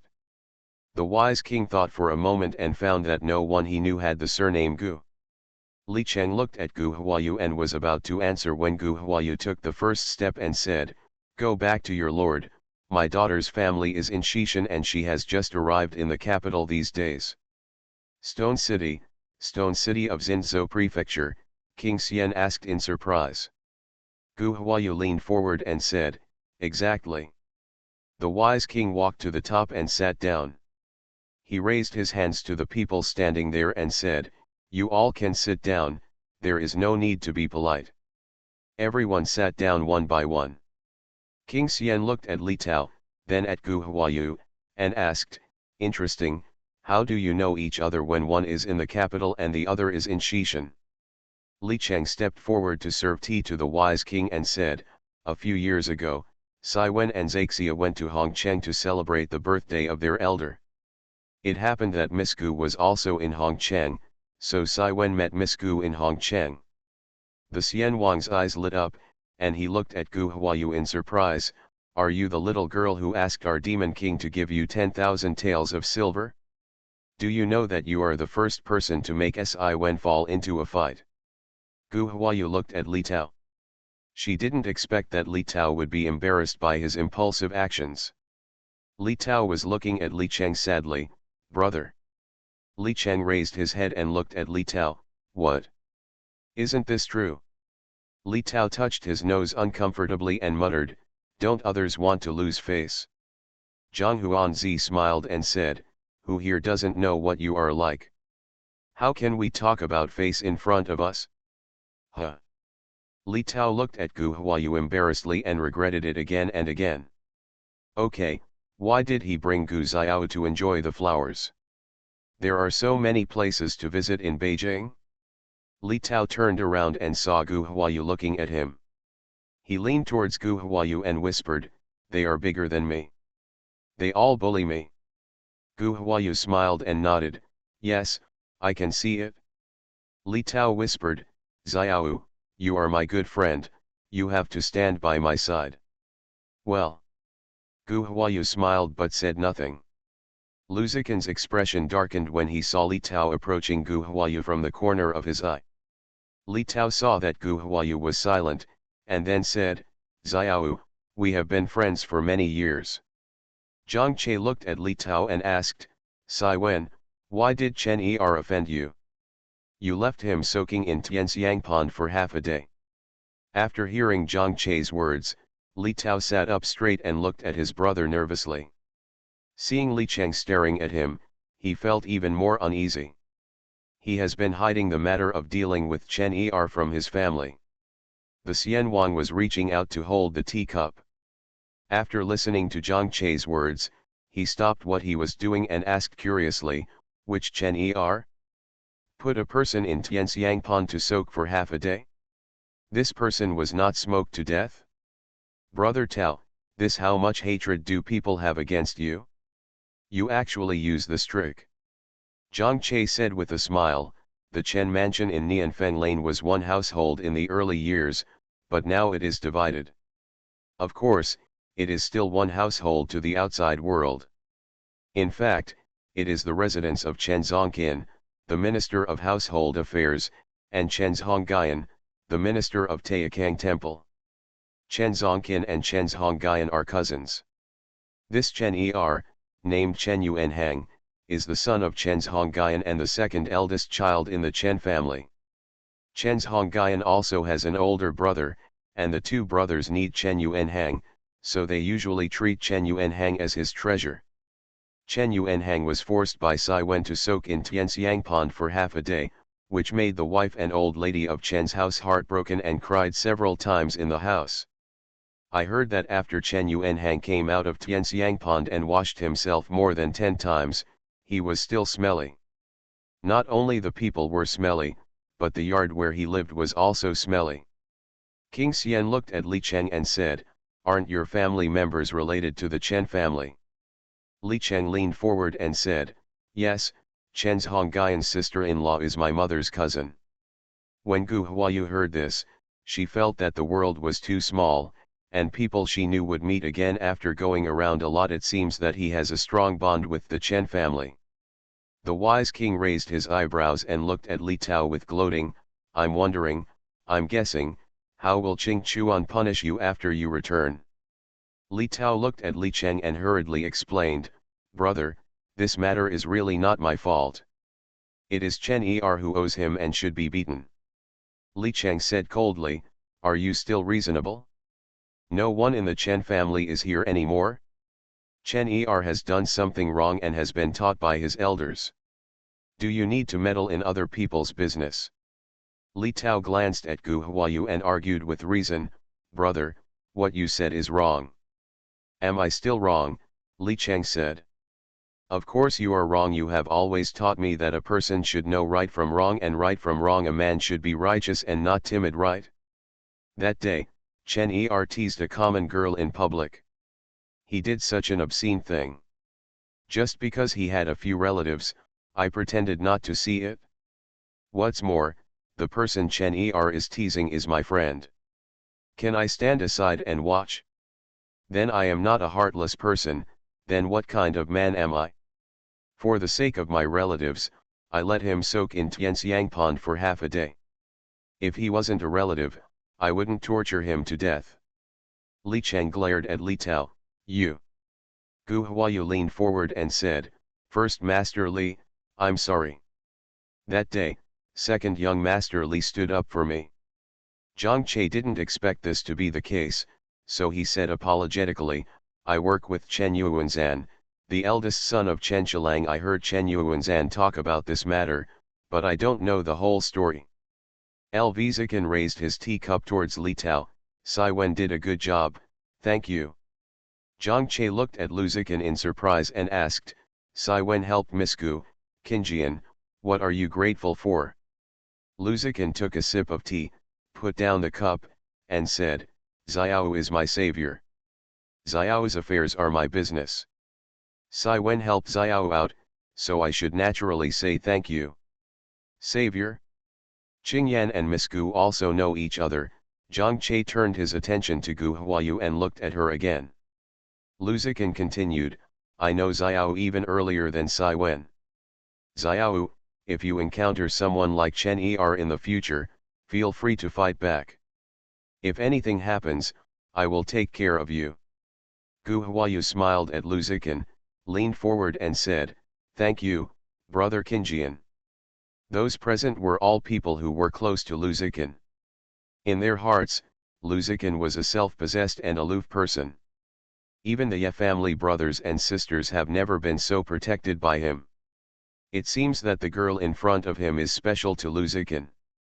The Xian Wang looked at Gu Huayu with a more probing look, and there was a sense of sourness in his heart. Zhang Che looked at Lu Zikan and asked, Qinjian, the grace of saving my life is not something I say lightly. Lu Zikan met Zhang Che's gaze and said, I know. What kind of life-saving grace? Who is in danger of life? Hua Ruiming stepped into the room and asked in a loud voice. Zhang Che turned to look at Hua Su and said with a smile, Lord Commander, you are late. Hua Ruiming stepped forward to greet the wise king, and then said to Zhang Che, I'm sorry, I was in the middle of a discussion when I received the message, so I was a little late. I will punish myself with 3 cups in a while, okay. Zhang Che smiled and said, that's great. Gu Huayu looked at Hua Ruiming and saw that he was wearing a light green temple gown, a mutton-fat jade belt around his waist, and a jade crown on his head. His face was pale, and his eyes were swollen and blue. One look at him revealed that he had not rested well at night. When Hua Ruiming turned around and saw Gu Huayu, his eyes suddenly lit up, Yo! Who is this? Gu Huayu felt a sense of disgust from his frivolous smile. She felt disgusted in her heart, but with a smile on her face, she stood up and said politely, Hello, my lord, the daughter of the people, Gu Huayu. Looking at Gu Huayu's smile, Hua Ruiming's bones were so tender that he responded with a smile, okay, please sit down. Li Tao couldn't see Hua Ruiming's confused look, so he said to Gu Hua, Xiao Yu, there is no need to be formal or polite. Gu Huayu smiled at Li Tao and said, etiquette still needs to be observed. Hua Ruiming saw Li Tao defending Gu Huayu, and Gu Huayu sat next to Li Tao again, thinking that Gu Huayu was brought by Li Tao. He pursed his lips and smiled, then bowed his hands to Li Cheng and Lu Zikan. Zhang Che smiled and said, when Qinjian left Beijing, we were still brothers. When Qinjian came back, Wenda became Qinjian's brother-in-law. Qinjian didn't expect this, right? Lu Zikan said lightly, I didn't expect it. I didn't expect it because I haven't been in the capital in the past few years. Wenda has experienced these changes personally, and he is still the same as before, without any sense of having a family. The wise king took advantage of the situation and said to Hua Su, I heard that Ziqiu is still in the British palace. You have been married for several years, so it's time to calm down. Hua Ruiming touched his nose uncomfortably and said, there are a lot of things these days. I have been quite busy. I will leave here soon. I will go to the Duke's mansion to take Ziqiu back. The wise king glanced at Hua Su and said nothing. Li Cheng smoothed things over and said, everyone is here, let's serve the food. Li Tao didn't want to be with these people, so he immediately responded, I'm starving, let's serve the food. Li Tao whispered to Gu Hua, I can't treat you to a banquet today. I'll treat you to another day. Gu Huayu smiled and nodded, Okay. Gu Huayu smiled with crooked eyebrows and stars, eclipsing everything around her. Huaruiming was facing Gu Huayu. When he looked up, his heart skipped a beat and he lost his mind. Lu Ziqin took in Huaruiming's expression, glanced at Huaruiming with disgust, and asked, "Why did the second sister go to find trouble for the Chen family girl?" Huaruiming came back to his senses and replied, "How did I know this?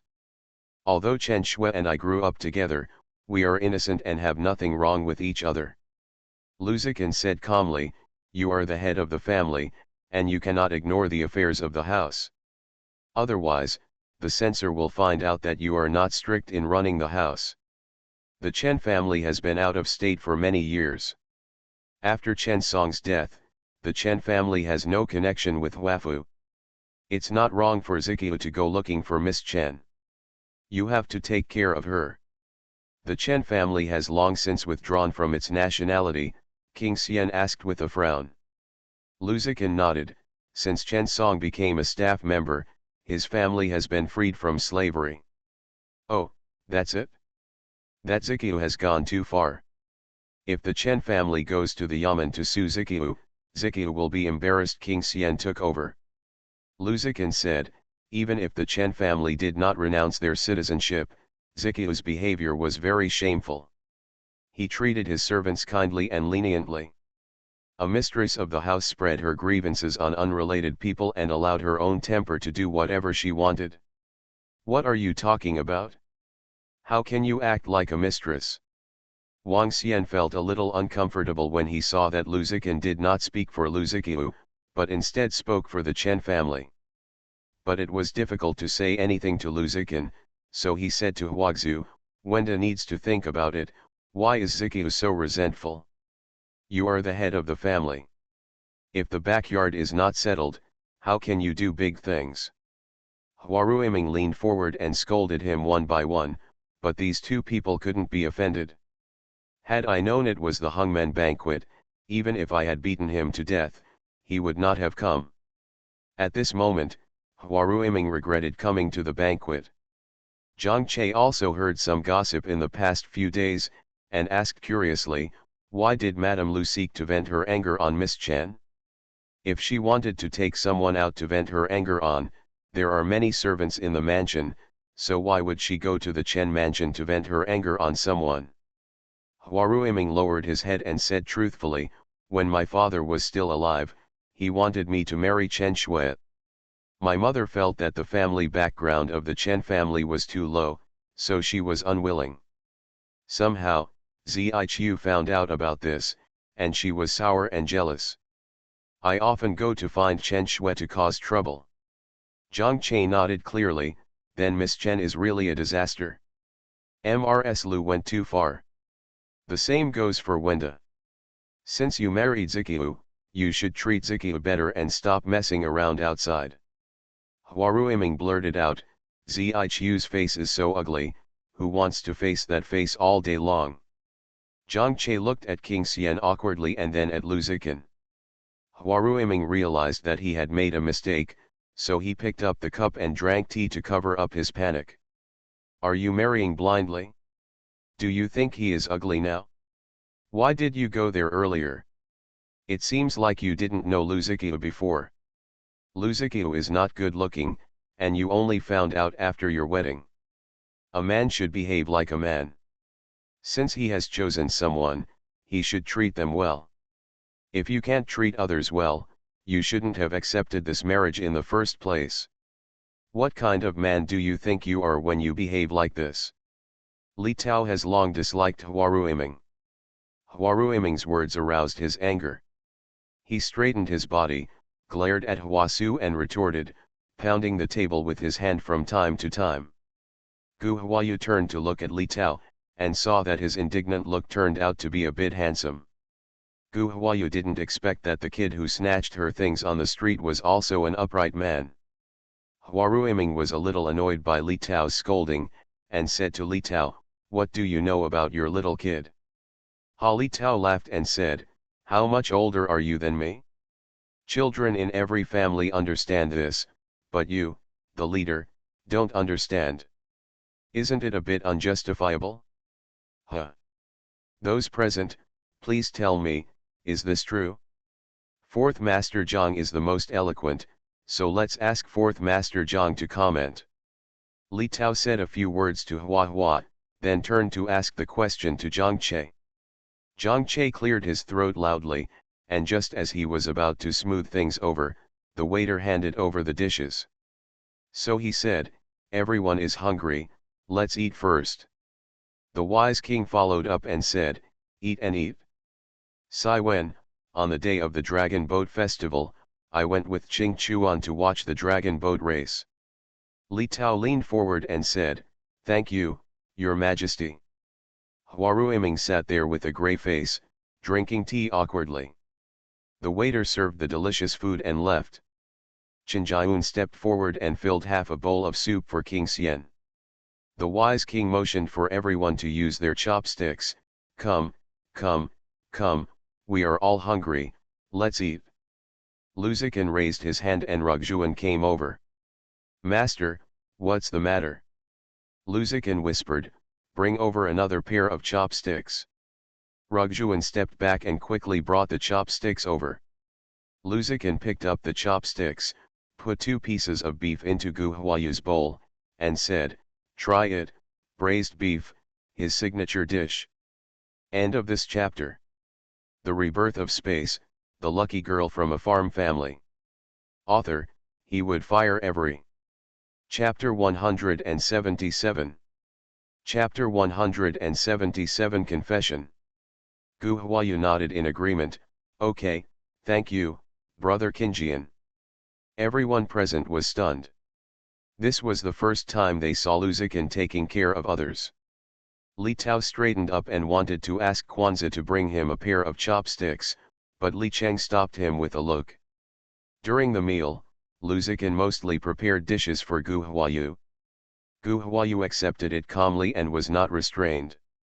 After dinner, Ensu came in and said, "Sir, the old lady sent someone to invite you back to your house." Huaruiming felt as if he had met a savior. He suddenly became energetic and stood up to say goodbye to the wise king. The wise king nodded and said, "Go ahead. What Sai Wen said today makes sense. You should think about it carefully." Huaruiming leaned forward and said, "Yes, I understand." After Huaruiming left, King Xian looked at Luzikan and asked, "Grandpa said you plan to go to the military camp." Everyone looked at Luzikan in surprise, waiting for his reply. Luzikan said while pouring tea, "A few years ago, my grandfather mentioned this to me. At that time, I was still in the period of filial piety, so I didn't make any decision on the matter. I only said that I would wait until I was convinced. Father will return to Beijing to report on his work this year. Let's wait until he comes back. Even if he has to go to the military camp, it will be next year." Zhang Che looked at Luzikan and said, "Zikan has never practiced martial arts since he was a child, why should he go to the military camp?" Luzikan twitched the corners of his mouth, smiled dryly, and said no more. They are all close people, and everyone is well aware of the affairs of the British government. Because Mrs. Yang is the grandmother of the wise king, Zhang Che changed the subject without asking, "Hey, why did your uncle go to the Hanlin Academy after he was discharged? Wasn't he doing well in the Imperial College?" Ye Cheng remembered his father's instructions during his lifetime. After he was discharged, he resigned from the post of offering wine in the Imperial College and invited himself to work as an editor in the Hanlin Academy. Luzikan refilled the cup of tea for King Xian and then for Gu Huayu. He put down the teapot and said, "My grandfather left, which had a great impact on my uncle. He felt that he was not suitable to stay in the Imperial Academy, so he asked for a transfer to the Hanlin Academy. Do some editing work." Zhang Che took a sip of tea and sighed, "My grandfather said that Mr. Ye is attentive and has a kind and gentle temperament. He is very suitable for teaching and educating people. It is a pity to leave the Imperial College. Now the person offering wine in the Imperial Academy is Lu Hongsheng, Hua Su's maternal grandfather. The Xian King didn't want to talk about it anymore, so he stood up and said, I have something else to do, so I'll go ahead. Everyone stood up to see each other off. After seeing off the wise king, Luzikin said to Gu Huayu, let's go, I'll take you back. Before Gu Huayu could speak, Li Tao said first, I want to take Xiao for a walk to the south of the city. Li Cheng glared at Li Tao, walking around in the south of the city? Have you written the article I asked you to write? I think you are short of skin. Li Tao lowered his head and stopped talking. Gu Huayu smiled and said to Li Tao, let's go shopping some other time. I'm going back first. Coming out of Fan Tower, Luzikin walked to the carriage and lifted the curtain, waiting for Gu Huayu to get on. Gu Huayu looked at it hesitantly and said, it's not far anyway, let's walk back. Luzikin asked, aren't you going to the south of the city for a walk? Get in the car. What, didn't you say you would take me back? Gu Huayu said as she got into the car. As soon as Gu Huayu sat down, she saw Luzikin getting into the car. Gu Huayu stared at Luzikin who was sitting down with wide eyes, you. She thought he would take another car. Luzikin faced Gu Huayu's shocked expression and asked, what's wrong? Gu Huayu looked away and shook her head, it's nothing. Luzikin sat upright and told Rugjuan, go and clear the guest house. Rugjuan responded, okay, I understand. Gu Huayu turned her head and asked, aren't you going to the south of the city? Lvzikin blinked at Gu Huayu and whispered, in broad daylight, there is nothing to do in the south of the city. The night market in the south of the city is lively. I will accompany you later. Let's go find a place to sit and talk first. Oh, Gu Huayu asked no more questions. There was a moment of silence in the carriage, and the atmosphere became a little strange. Gu Huayu was so nervous that she moved to the side, lifted a corner of the curtain, and pretended to look at the street scene outside the car, praying in her heart that she would arrive soon. Luzikin looked at Gu Huayu, who was tensed up with nervousness, pursed the corners of his mouth, closed his eyes and fell asleep. Fan Tower is not far from Qingke residence. Rugjuan parked the car in the backyard. Master, Dr. Gu is here. Gu Huayu stood up immediately and wanted to get out of the car quickly. She didn't want to hit her head on the roof of the car and let out an ah in pain. Luzikin stretched out his hand to pull Gu Huayu back to sit down, rubbed her head with his hands, and said while rubbing, silly. Can't you slow down? Are you so unwilling to stay with me? Huh. Gu Huayu suddenly turned red to the base of her ears. She raised her head and glanced at Luzikin secretly, and said caably, no way. Luzikin smiled and said warmly, so, you are willing to be with me. Gu Huayu realized that she had fallen into Luzikin's pit. She raised her hand to block his hand and said, thank you, it doesn't hurt anymore. After saying that, he got out of the car first. Luzikin looked at Gu Huayu who was running away, and the smile in his eyes deepened. Luzikin got out of the car and said to Gu Huayu, Xiao, follow me. Gu Huayu looked at the two small buildings in front and behind, then followed Luzikin to the small building in the back. There was someone on duty downstairs. When the concierge saw Luzikin, he bowed and said, hello, Master 6. Luzikin took Gu Huayu to the second floor. Gu Huayu followed Luzikin into the room and looked around in shock, so many books. Are all your study rooms on the second floor? Lvzikin walked to the reception area and sat down, motioning for Gu Huayu to sit down. Most of the second floor is used as a study, and the other half is used as a living room. If you are tired, take a rest here. Gu Huayu looked around and asked, do you come here often? Rugjuan brings tea and fruit orders. Luzikin took the teacup from Ruxian and placed it in front of Gu Huayu first, then placed the fruit snacks in front of Gu Huayu one by one. If I were in the capital, I would come here often, try it and see if it suits your taste. Gu Huayu reached out and grabbed a few peanuts and peeled them. Rugjuan retreated. You. You. They both spoke at the same time. You say at first. Luzikin picked up the teacup and took a sip. Gu Huayu stopped what she was doing and asked, they said you just returned to Beijing. Where have you been? Luzikin stared at Gu Huayu. I said I went to find you, do you believe it? With their eyes facing each other, Gu Huayu read the word hot in Luzikin's eyes and averted her eyes in panic. Luzikin saw Gu Huayu avoiding him, and before Gu Huayu could speak, Luzikin continued, 3 years ago, Yuan took the elixir and sent it back to Beijing. I was very moved when I got the elixir. I know that those elixirs are valuable. I just sent a letter and you gave them generously. I am very touched by your trust. I want to go to Hongcheng to see you, so I arranged things in the capital and set off to Hongcheng to look for you on Zhuangzi. It's a pity that I went a little late. By the time I arrived, you had already left. So, I took Yuan and Rugjuan everywhere, hoping that one day I could meet you unexpectedly. 3 years of searching, in which Luzikin did not mention a word about the twists and turns. Gu Huayu was also shocked in her heart. So, you have been searching for me these past few years. Luzikin nodded. I'm afraid that the Long Shadow Guards will find you first and then do something bad to you. Gu Huayu held Peanut's hand a lot tighter. Thank you. 3 years ago, Han Shi fled to Hongcheng. I knew something was wrong with my old house and knew that I couldn't stay in Hongcheng for a long time, so I hid with everyone. Gu Huayu did not mention Huasu to Chen Song, nor did Luzikin ask. Luzikin nodded, looked at Gu Hua and said, from now on, stay with me and let me protect you, okay?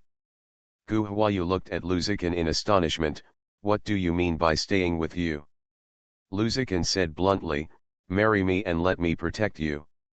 Gu Huayu met Luzikin's gaze and said half-jokingly, what? Do you want to repay the life-saving grace? Luzikin nodded seriously and said, Xiao Yu, can you give me this opportunity? Gu Huayu looked at Luzikin, his words disturbed her heart, causing waves like a calm lake being thrown into a boulder, causing her greed to rise from the weakness she had put away over the years. Gu Huayu suddenly realized that she longed for a shoulder to lean on. Luzikin looked at Gu Huayu, who was in a daze, and asked again, will Xiao give me this chance? Gu Huayu came back to her senses and shook her head to stop such terrible thoughts. She was carrying too many things and too heavy weight. How could she selfishly drag him in? He said in a panic, as I said, it was just a matter of effort and you didn't need to repay your kindness. Luzikin said seriously, I owe you more than just one favor. Is this person finished yet? Gu Huayu looked at Luzikin angrily and said, even if you want to repay your kindness, there are many ways. You don't have to sacrifice your happiness. Luzikin looked at Gu Huayu affectionately, and asked in a gentle voice that made people feel numb, how do you know you are not my happiness? Gu Huayu looked at the shameful beauty of the prosperous age, and warned herself over and over again to calm down, forcing herself to look away and no longer look at Luzikin. Luzikin, do you know what you are talking about? Seeing that Gu Huayu was not looking at him, Luzikin put his face in front of Gu Huayu and said seriously, of course I know. I wanted to see you today, talk to you, and let you know my thoughts slowly. Seeing that Li Er is clinging to you and talking and laughing with you, I don't dare to be slow. I just want to let you know my feelings as soon as possible. But I'm not mentally prepared at all. Facing Luzikin's confession, Gu Huayu was a little incoherent. Luzikin whispered, from now on, you can prepare slowly and I will wait for you. I am not telling you this to put pressure on you. I am just afraid that someone will get there first, so I have to tell you earlier. Be the first to arrive? You mean Li Tao? Gu Huayu asked with a smile. Luzikin was lost in thought when he looked at Gu Huayu's crooked eyes, as if he had returned to the orchid room in Shishan. It was these crooked eyes that smiled that made him feel extremely at ease. It turns out that at that time, I had fallen into these eyes. Luzikin smiled but did not answer. looking at Gu Huayu quietly. Gu Huayu didn't get a reply from Lu Ziqin, so she asked, "What about you?" Lu Ziqin came back to his senses and said, "It's not just him. Xiao has grown up and is so well off. No matter where you go, there will always be people who are eyeing you and want to take you as their own." Gu Huayu knew that she was good looking, and she would happily accept compliments from others. But the man in front of me is so beautiful that the stars are eclipsed and the flowers are ashamed. Who do you think is born handsome? Say yourself. Today we walk from Wutong Lane to Fanlu. How many people looked at you along the way? There is a girl who looks at you while walking and bumps into a tree. You are probably the one who makes people look at you wherever you go and want to take you as their own. Gu Huayu curled her lips and said. Lu Ziqin leaned towards Gu Huayu, tilted his pretty face to Gu Huayu's eyes, and asked, "Really? What about Xiao? Do you also want to take me as your own?" Gu Huayu didn't expect that Lu Ziqin would suddenly come closer, and instinctively leaned back. He was so nervous that his heart was beating wildly. He swallowed his saliva and said, "You." Gu Huayu looked at Lu Ziqin's enlarged handsome face and soft lips, and wanted to move closer to see if they were as soft as she imagined. Gu Huayu was shocked by her thoughts. It was also at this moment that Gu Huayu understood that she was attracted to this person. LV Ziqin asked, "What's wrong?" "I'm thirsty," Gu Huayu replied, staring at Lu Ziqin, and reached out to hold the teacup on the table. Lu Ziqin sat back. Gu Huayu picked up the cup and put it to her mouth, only to realize that there was no water in the cup. Lu Ziqin picked up the kettle and refilled Gu Huayu's tea. Knowing not to push too hard, after Gu Huayu took a sip of tea, Lu Ziqin said, "I will give you time, you slowly prepare, slowly accept me, and take me as your own." Gu Huayu is not a coy person. After understanding her own feelings, she just wants to straighten things out. So he asked, "Shouldn't your parents make the decision about your marriage?" Lu Ziqin understood what Gu Huayu meant and said, "Don't worry, I will make the final decision on my marriage, and my father and mother will not interfere." Gu Huayu nodded, and then said, "I have a lot of things going on, and they may affect you in the future." After listening to Gu Huayu's words, Lu Ziqin's eyes lit up. Husband and wife are one and the same. Your business is my business, and there is no need to talk about it. Besides, I have a lot of things to do. We are getting married, and you may have to share it. There will be more. Ming Ming entered the house less than half an hour before the two of them started talking about getting married. Gu Huayu lowered her head and continued, "I have a very small mind. Once I take it for myself, I won't be able to tolerate extra people." Lu Ziqin stretched out his hand to lift Gu Huayu's chin and asked her to look at him. "We have the same idea. I am also the kind of person who can't tolerate extra people once I take it for myself. So, we are a natural match." Gu Huayu stared at Lu Ziqin and said solemnly, "Is this what you said? Don't go back on your word in the future." Lu Ziqin raised his right hand and stretched out 3 fingers to swear, "I promise that I will treat you wholeheartedly from now on, and I will only love you for the rest of my life." Gu Huayu nodded and said, "Yes, I believe you." Lu Ziqin saw Gu Huayu nodding. He was so excited that he wanted to hug Gu Huayu into his arms. He raised his hand but was afraid of offending Gu Huayu, so he took his raised hand back. Lu Ziqin rubbed his hands and asked, "Did Mr. Gu come to the capital with you?" Gu Huayu nodded, "Well, my father and mother came here together. They stayed in the city for a few days and couldn't get used to it. They returned to Zhuangzi outside the city this morning." "Zhuangzi outside the city, is it far?" Lu Ziqin asked. End of this chapter. The Rebirth of Space, the lucky girl from a farm family. Author, He Would Fire Every. Chapter 178. Chapter 178 I'm scared. It's not too far, it takes more than half an hour's drive after leaving the city, Gu Huayu replied.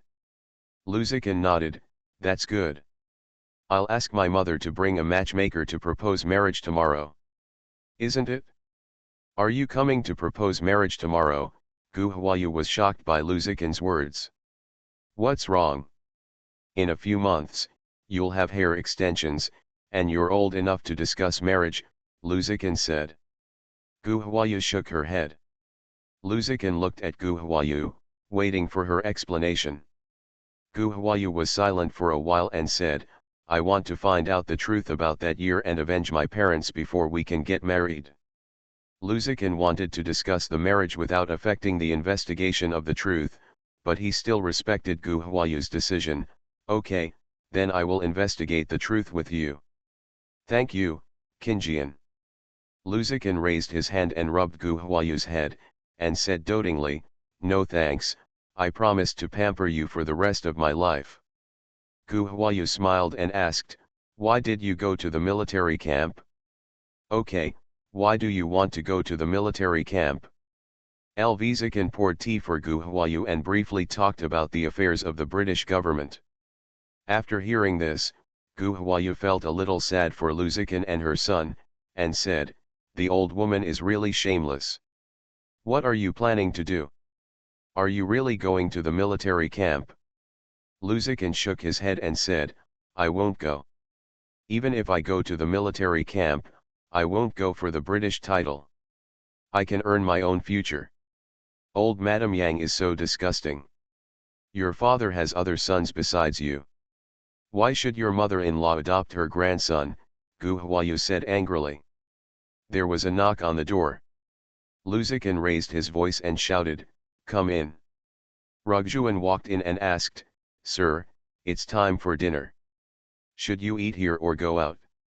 Gu Huayu turned to look at the hourglass and secretly marveled at how quickly time passed. Unknowingly, the two of them stayed in the room for 2 hours. Lu Ziqin said to Rugjuan, go and prepare the car, we will go out to eat. Rugjuan bowed his body and responded. After Rugjuan retreated, Lu Ziqin stood up and said, come on, I'll take you to the south of the city. There are a lot of delicious food in the night market over there. Gu Huayu stood up and said, okay. The two of them went downstairs and Rugjuan had already parked the car in the courtyard. Gu Huayu boarded the car in confusion, followed by Lu Ziqin, who looked at her with eyebrows flying high. After the two of them were seated, Rugjuan lowered the curtain, put away the footstool, and asked, Master, where are we going? Lu Ziqin responded, go to the south of the city. Okay, Rugjuan responded with a loud voice. His voice was raised high, and anyone could hear his joy. Gu Huayu turned her head to look at Lu Ziqin and asked, has he always been like this? Lu Ziqin met Gu Huayu's gaze, shook his head and said, this makes his master happy. Gu Huayu glanced at Lu Ziqin shyly, her heart was as sweet as undissolved sugar. Lu Ziqin looked at Gu Huayu, his heart felt as if he was being brushed by a feather, numbness spread all over his body, and he couldn't help but hold Gu Huayu's hand. Hand was held by Lu Ziqin, Gu Huayu stiffened up as if she was electrocuted, her heart beat into her throat, her brain exploded like fireworks, and a numbing feeling spread from her fingertips to her whole body. Gu Huayu felt like she was suffocating. Her palms were sweaty and she didn't dare to move. Lu Ziqin stretched out his left hand and put Gu Huayu's head on his shoulder, letting her lean against him. He said softly, don't be nervous, relax. Huh. The right hand gently squeezed Gu Huayu's hand. Smelling Lu Ziqin's pleasant agarwood fragrance and hearing the gentle voice, Gu Huayu felt at ease. Rugjuan's voice sounded, Master, we're here. Gu Huayu immediately sat up straight, but Lu Ziqin didn't let go and reminded her in a gentle voice, slow down, don't be in a hurry. Gu Huayu's face suddenly turned red when she thought about the head-banging incident before. Lu Ziqin brushed Gu Huayu's clothes and said, let's go. Gu Huayu stood up, and Lu Ziqin reached out his hand to the top of her head to prevent her from banging her head again. Gu Huayu raised her head and smiled at Lu Ziqin, thank you, Qinjian. After saying that, Gu Huayu got out of the car, but did not want to be held back by Luzikin. Gu Huayu looked back at Luzikin and asked, "What's wrong?" Luzikin looked at Gu Huayu affectionately and whispered, "Say one more." "What?" Gu Huayu didn't understand. Luzikin repeated, "Say one more thing." Gu Huayu understood from Luzikin's expectant eyes and shouted softly, "Qinjian." The soft and waxy voice passed through Gu Huayu's mouth, entered Luzikin's ears, and entered his heart. Those two simple words came out of her mouth, making him feel particularly gentle and beautiful. Luzikin gently squeezed Gu Huayu's hand and whispered, "From now on, just call me like this, okay?" Gu Huayu smiled and winked at Luzikin, "Okay." Luzikin smiled and let go of Gu Huayu's hand, and said with satisfaction, "Let's go down." Gu Huayu nodded and got out of the car first, followed by Luzikin. Gu Huayu looked at the crowded street and asked excitedly, "Qinjian, which way should we go?"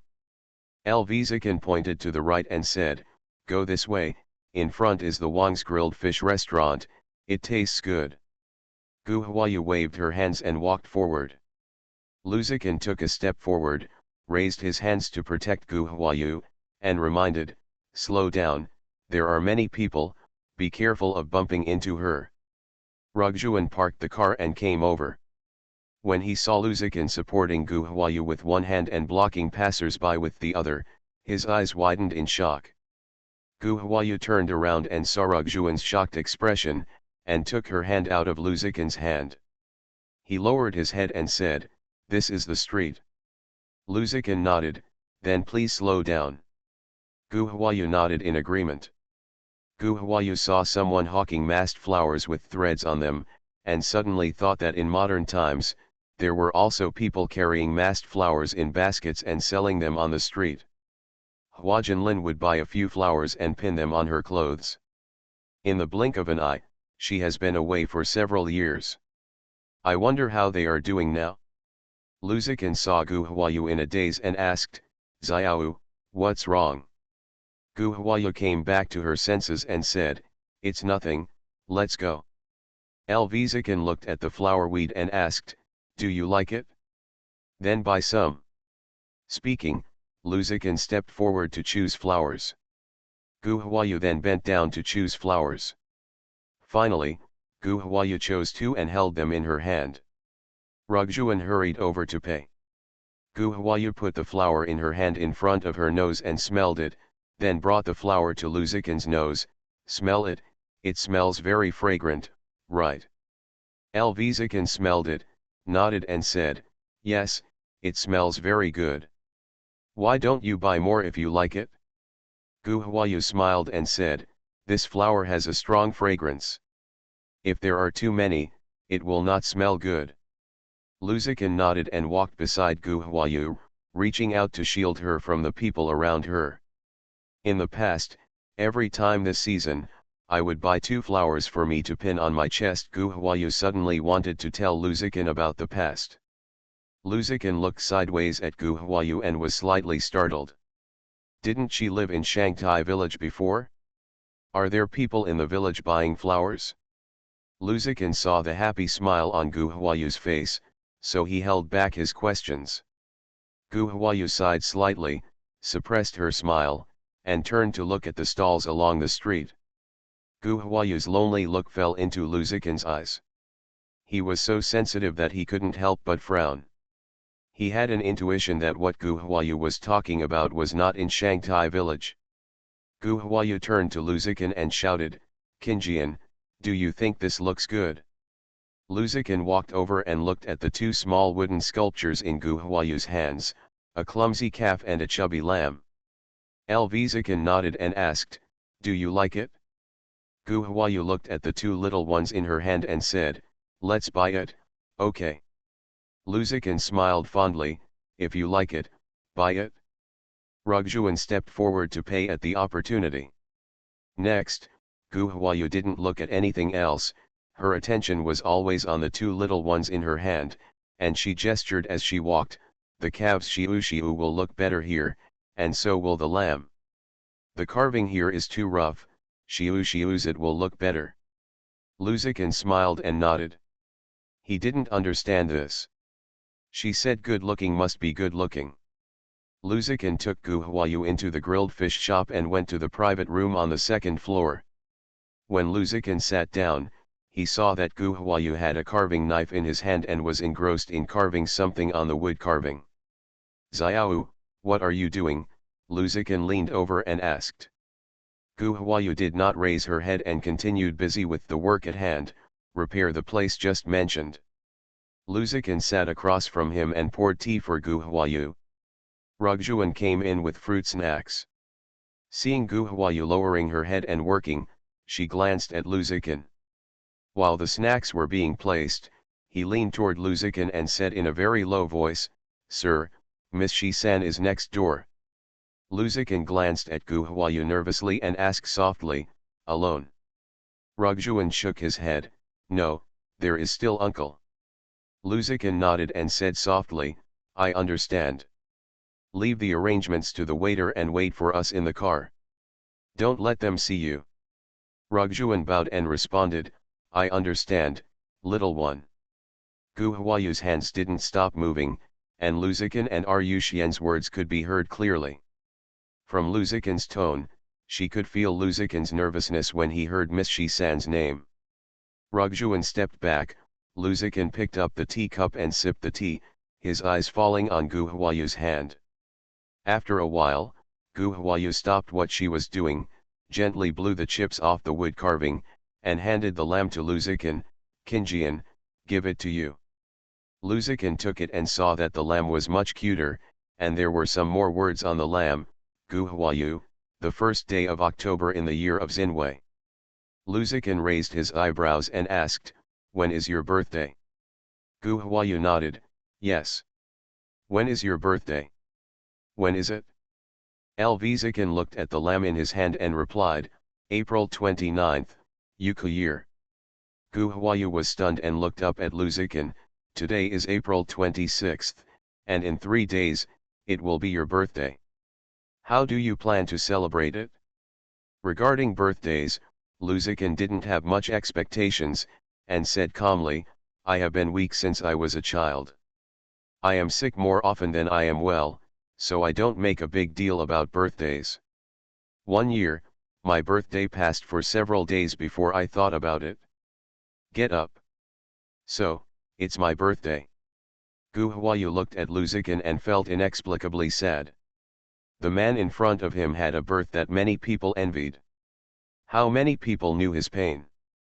Luzikin saw 2 extremely small seal scripts next to the flower character, which read the word. Luzikin raised his head and asked, "Xiao, when do you plan to disclose your life experience?" "I haven't thought about it yet. Let's wait until the truth is found out. If you reveal your identity early, you will push yourself into the light. This is not good and will not be conducive to doing things," Gu Huayu replied. Luzikin nodded, "That's it. Do you have enough manpower over there? Otherwise, I'll ask Ryuan to come over and help you." Gu Huayu shook her head and said, "No, I have Uncle Hua and Sui are here, and they have enough people."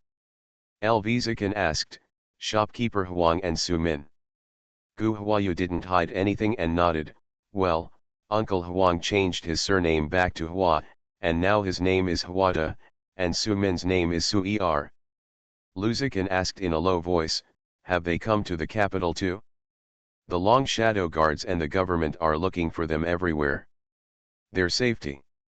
Luzikin swallowed back the rest of his words. Gu Huayu raised her head and smiled at Luzikin, then blew the calf in her hand and handed it to Luzikin. "Let's take a look, how is it?" Luzikin reached out to take it and saw that the calf was much cuter than before. His name and birth date are engraved on the calf. Next to the word LV, the word Qinjian is also written in seal script. Originally an ordinary small object, it became very delicate through Gu Huayu's hands. Luzikin nodded and praised, "Xiao's hands are so skillful and beautiful." Gu Huayu reached out and took the calf back. "I'll keep the cute little cow, but you can keep the little fat sheep." Luzikin smiled and responded, "Okay." Miss Shi-san, our husband, and his friends are discussing something, it's inconvenient.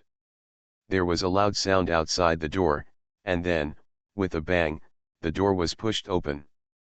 Gu Huayu saw a woman rushing in angrily. Rugjuan quickly ran in front of the woman. She bowed helplessly to Luzikin and said, "Master, I couldn't stop you." Luzikin had calmed down and said calmly, "Go down."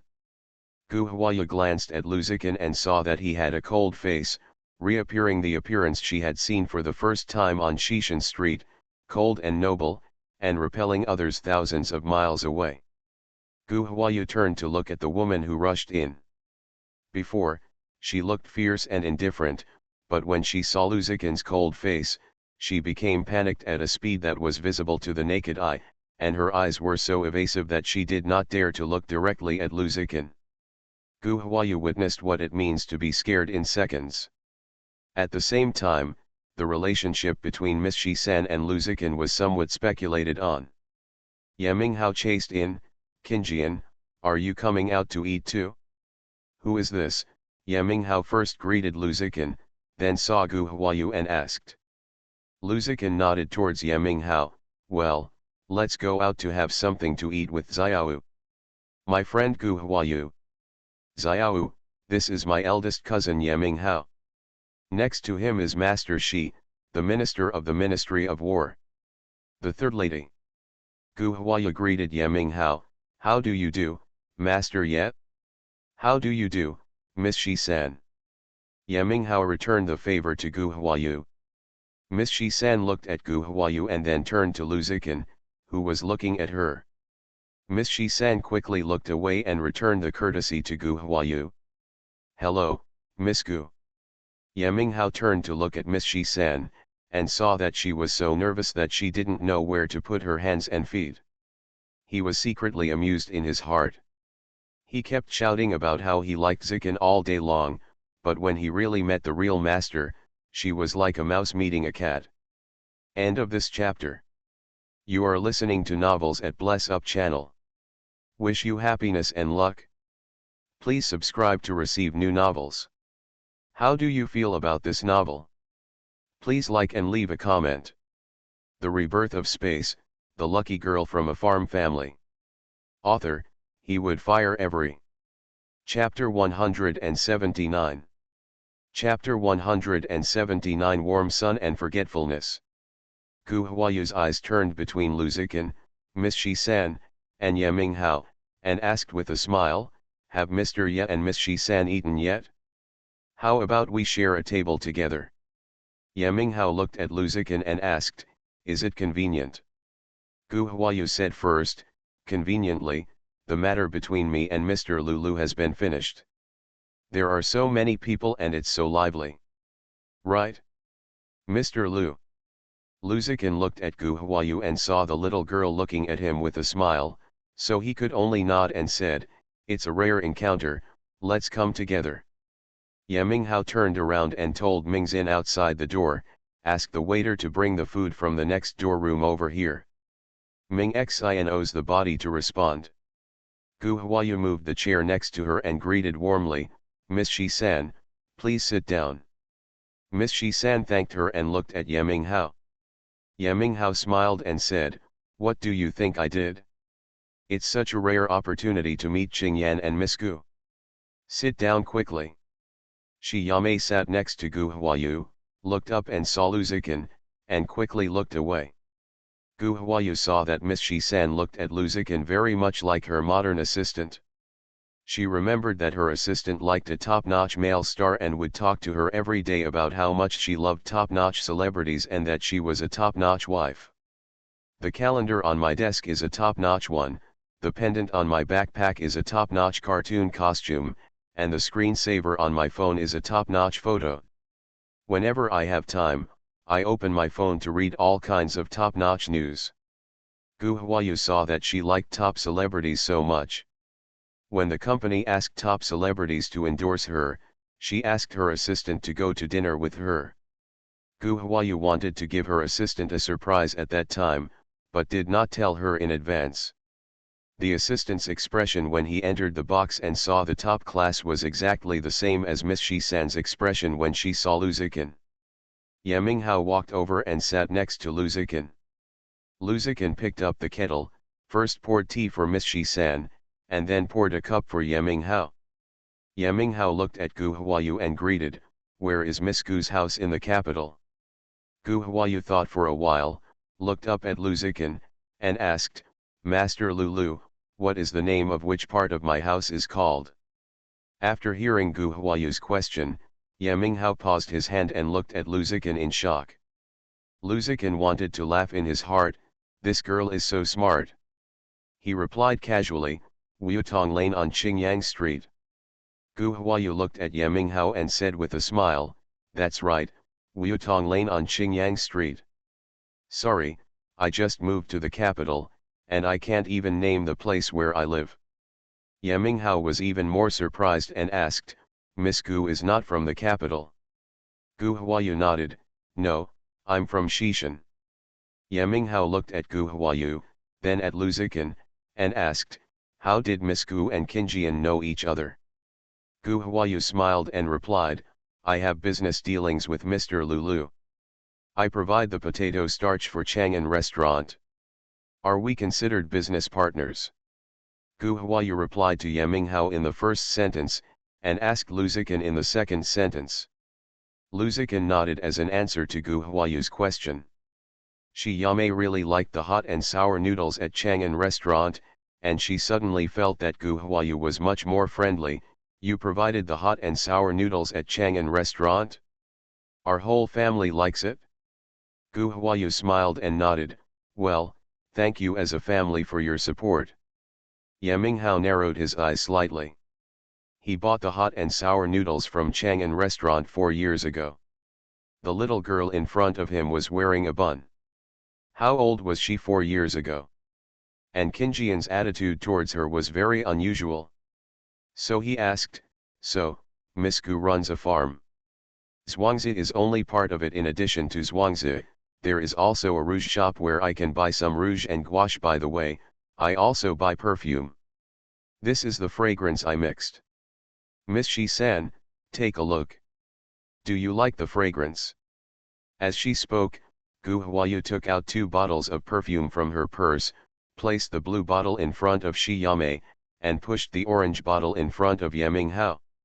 Shi Yame picked up the bottle in front of him and opened it, put it in front of his nose and smelled it, nodded and said, "Well, the fragrance is quite nice."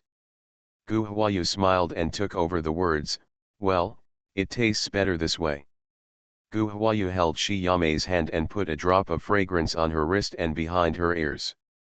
Explained while wiping, the pulse beating at the wrist is beneficial to the dispersion of hand fragrance, and the higher body temperature behind the ears will double the fragrance of the fragrance. This bottle of fragrant dew is called Wanju. It is refined from more than 10 kinds of precious spices. According to the different speed of dispersion of various spices, the fragrance is divided into top notes, middle notes, and back notes.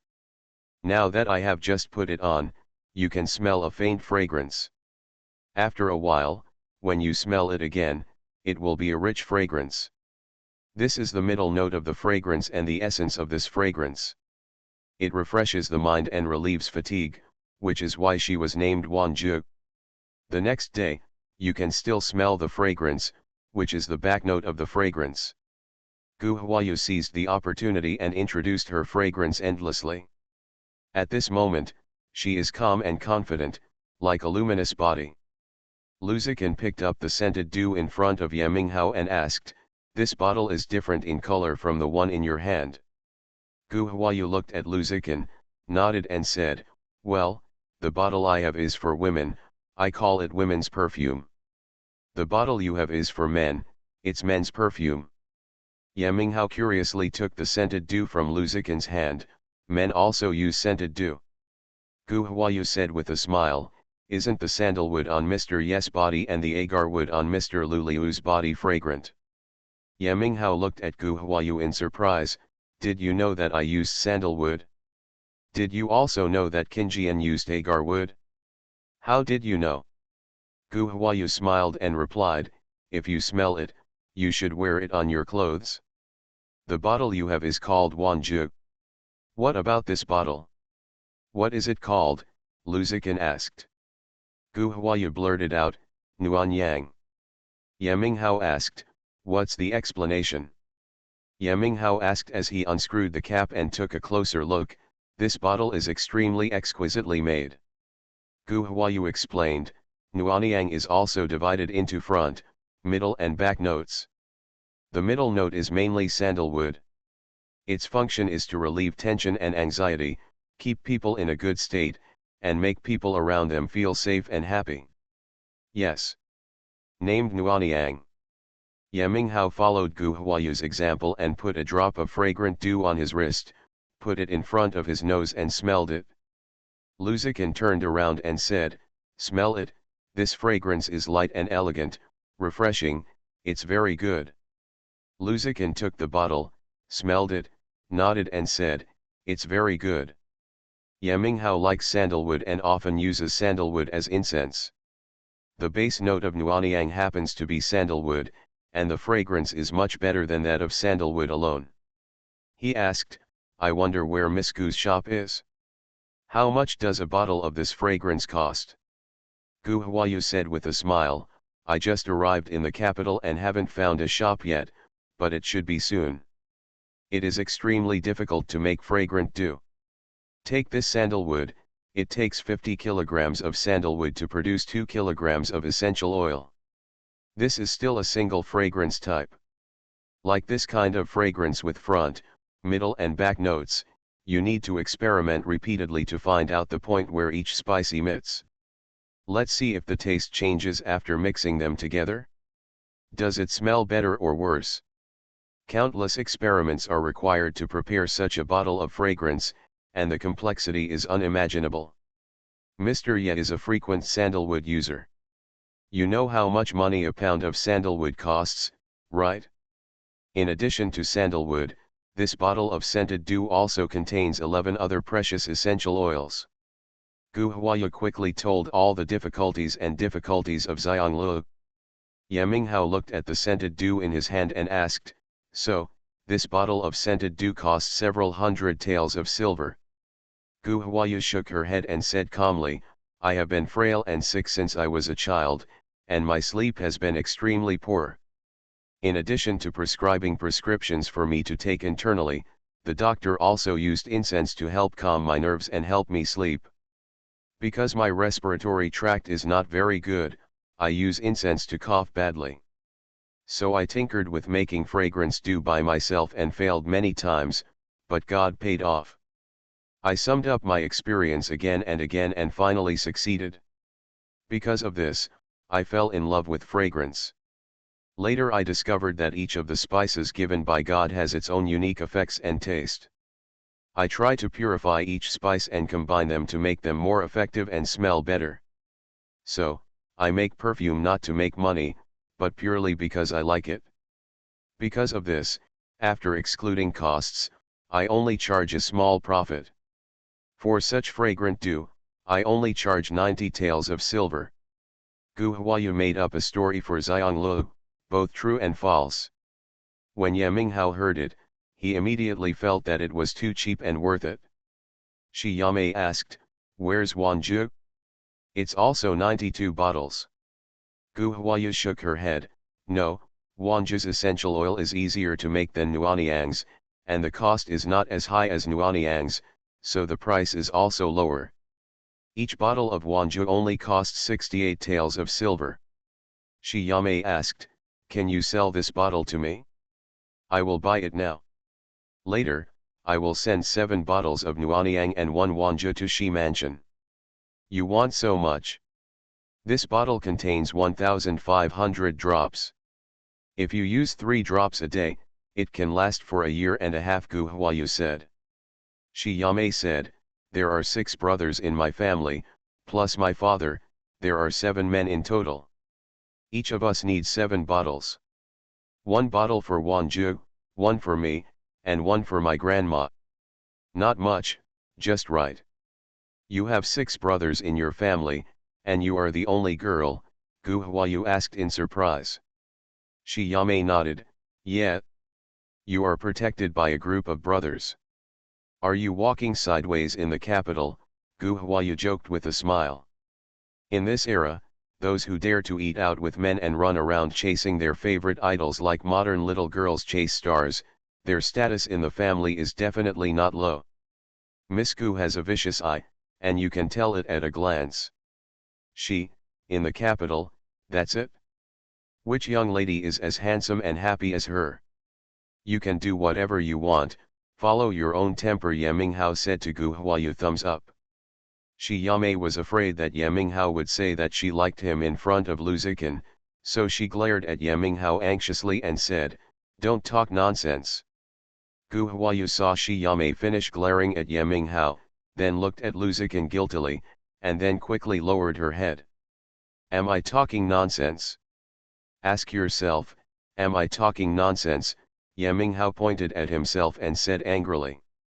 Gu Huayu looked at Ye Minghao, who was speaking sourly and with obvious emotions, then at Miss Shi-san, who had her head lowered, and then looked at Lu Zikin with a half-smile.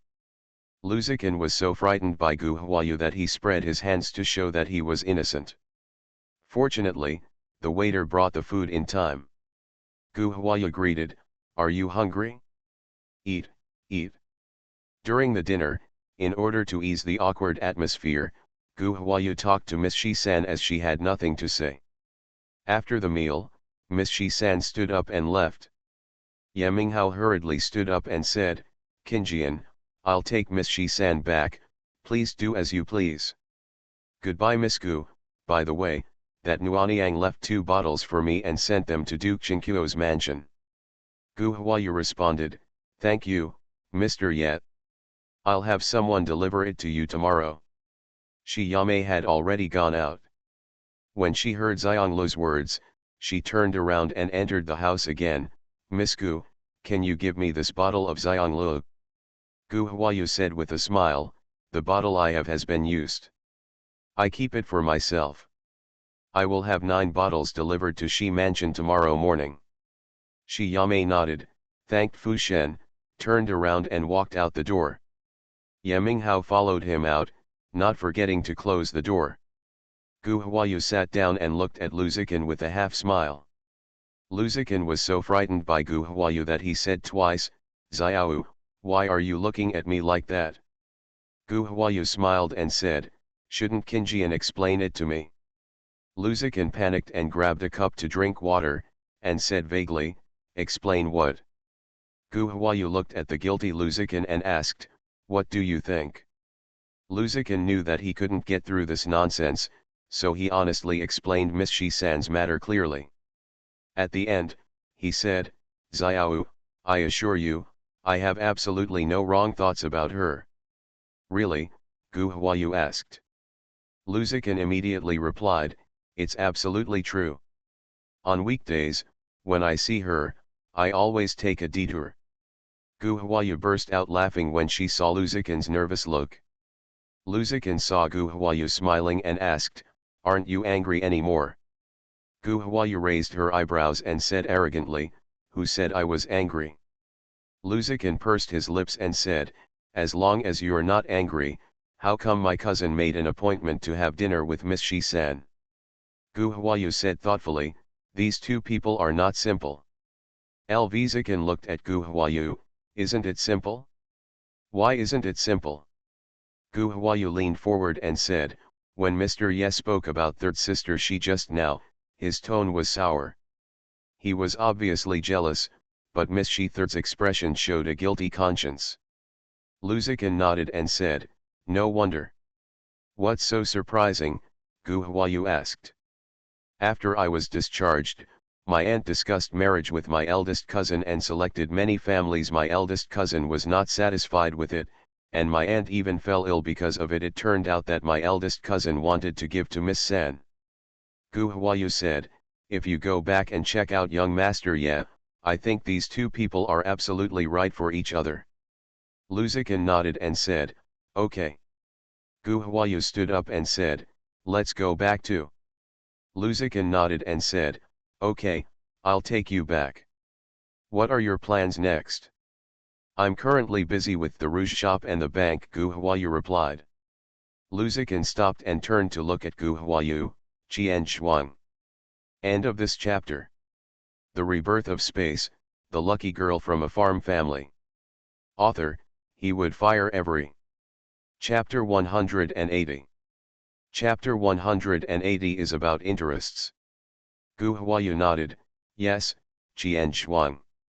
My ancestors started their business by running a wine shop and a Qian Shuang. I will start from the Qian Shuang and get back the things that belong to the Hua family. Lu Ziqin asked, what do you need me to do? Gu Huayu shook her head, no need for now. If I encounter trouble in the future, I will definitely ask you for help.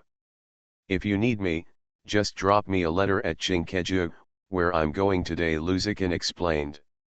Gu Huayu responded, okay. On the other side, Ye Minghao was riding a horse and walking next to Miss Shisan's carriage. He said sourly, I'm satisfied today. I saw Qinjian and had dinner together. However, you are too hopeless.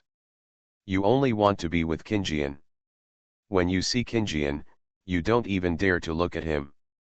Shi Yamei was upset. Ye Minghao talked about her, which made her mood even more irritable. So he said, I'm just hopeless. What's wrong? Do you care? When Ye Minghao saw Shi Yamei getting angry, he thought that Shi Yamei was thinking about Lu Ziqin, and felt uncomfortable again. Yes, who am I? What does your business have to do with me? It's me who is meddling in other people's business. The Shi mansion is not far ahead. Go back by yourself. I'm leaving. After saying that, Ye Minghao turned his horse's head and rode away. You. Miss Shisan opened the curtain and watched Ye Minghao leave on horseback. Miss Shisan shouted at Ye Minghao's back, Ye Minghao, you bastard. Ye Minghao didn't stop when he heard Miss Shisan's voice. Instead, he gave the horse a whip, and the horse ran faster. Shi Yamei looked at Ye Minghao walking away, stamped his feet and cursed, asshole. Gu Huayu returned home and took 10 bottles of Wanju and 15 bottles of Nuaniang from the space, and packed them in exquisite boxes. Leave a message to Luo Heiran and ask him to prepare another 1,000 perfume bottles for himself and put the equivalent amount of elixirs into the grid. Sometimes, she felt like a second-hand dealer who passed on the elixirs prepared by Qin Feng to Atong and Luo Heiran, and then exchanged them for what she wanted. The next morning, Gu Huayu handed Xianglu to Qingyu and asked him to deliver it to Shi Mansion and Qingqiu Mansion. Xiao, didn't you go shopping yesterday? Why did you sell so much fragrance? Gu Chengwan asked. Gu Huayu said with a smile, of course you can do business anytime and anywhere. When you open your mouth, you open a store. Wherever you go, business will be done. Have you learned?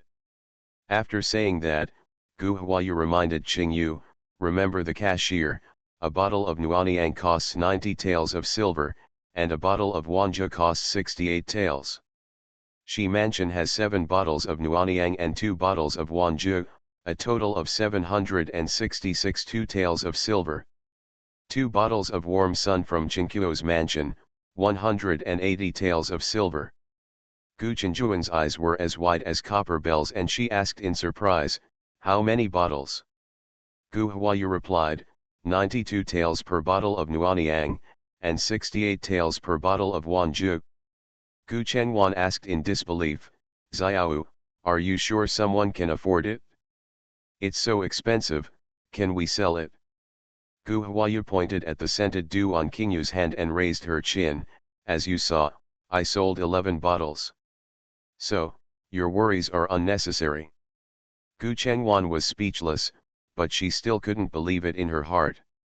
For 90 taels of silver, she could buy a bottle of fragrant dew, and for 90 taels of silver, she could build a house in her hometown. Gu Huayu could see Gu Chenjuan's thoughts. If she didn't get her thoughts straightened out, Gu Chengwan would probably never dare to buy fragrance dew again. You only saw me selling a bottle of fragrant dew to someone for 90 taels of silver.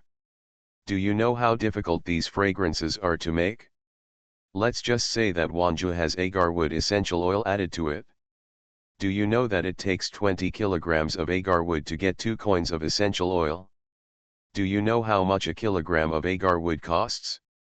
Gu Chengwan has been making fragrant dew with Gu Huayu for several years, so she naturally knows the price of agarwood.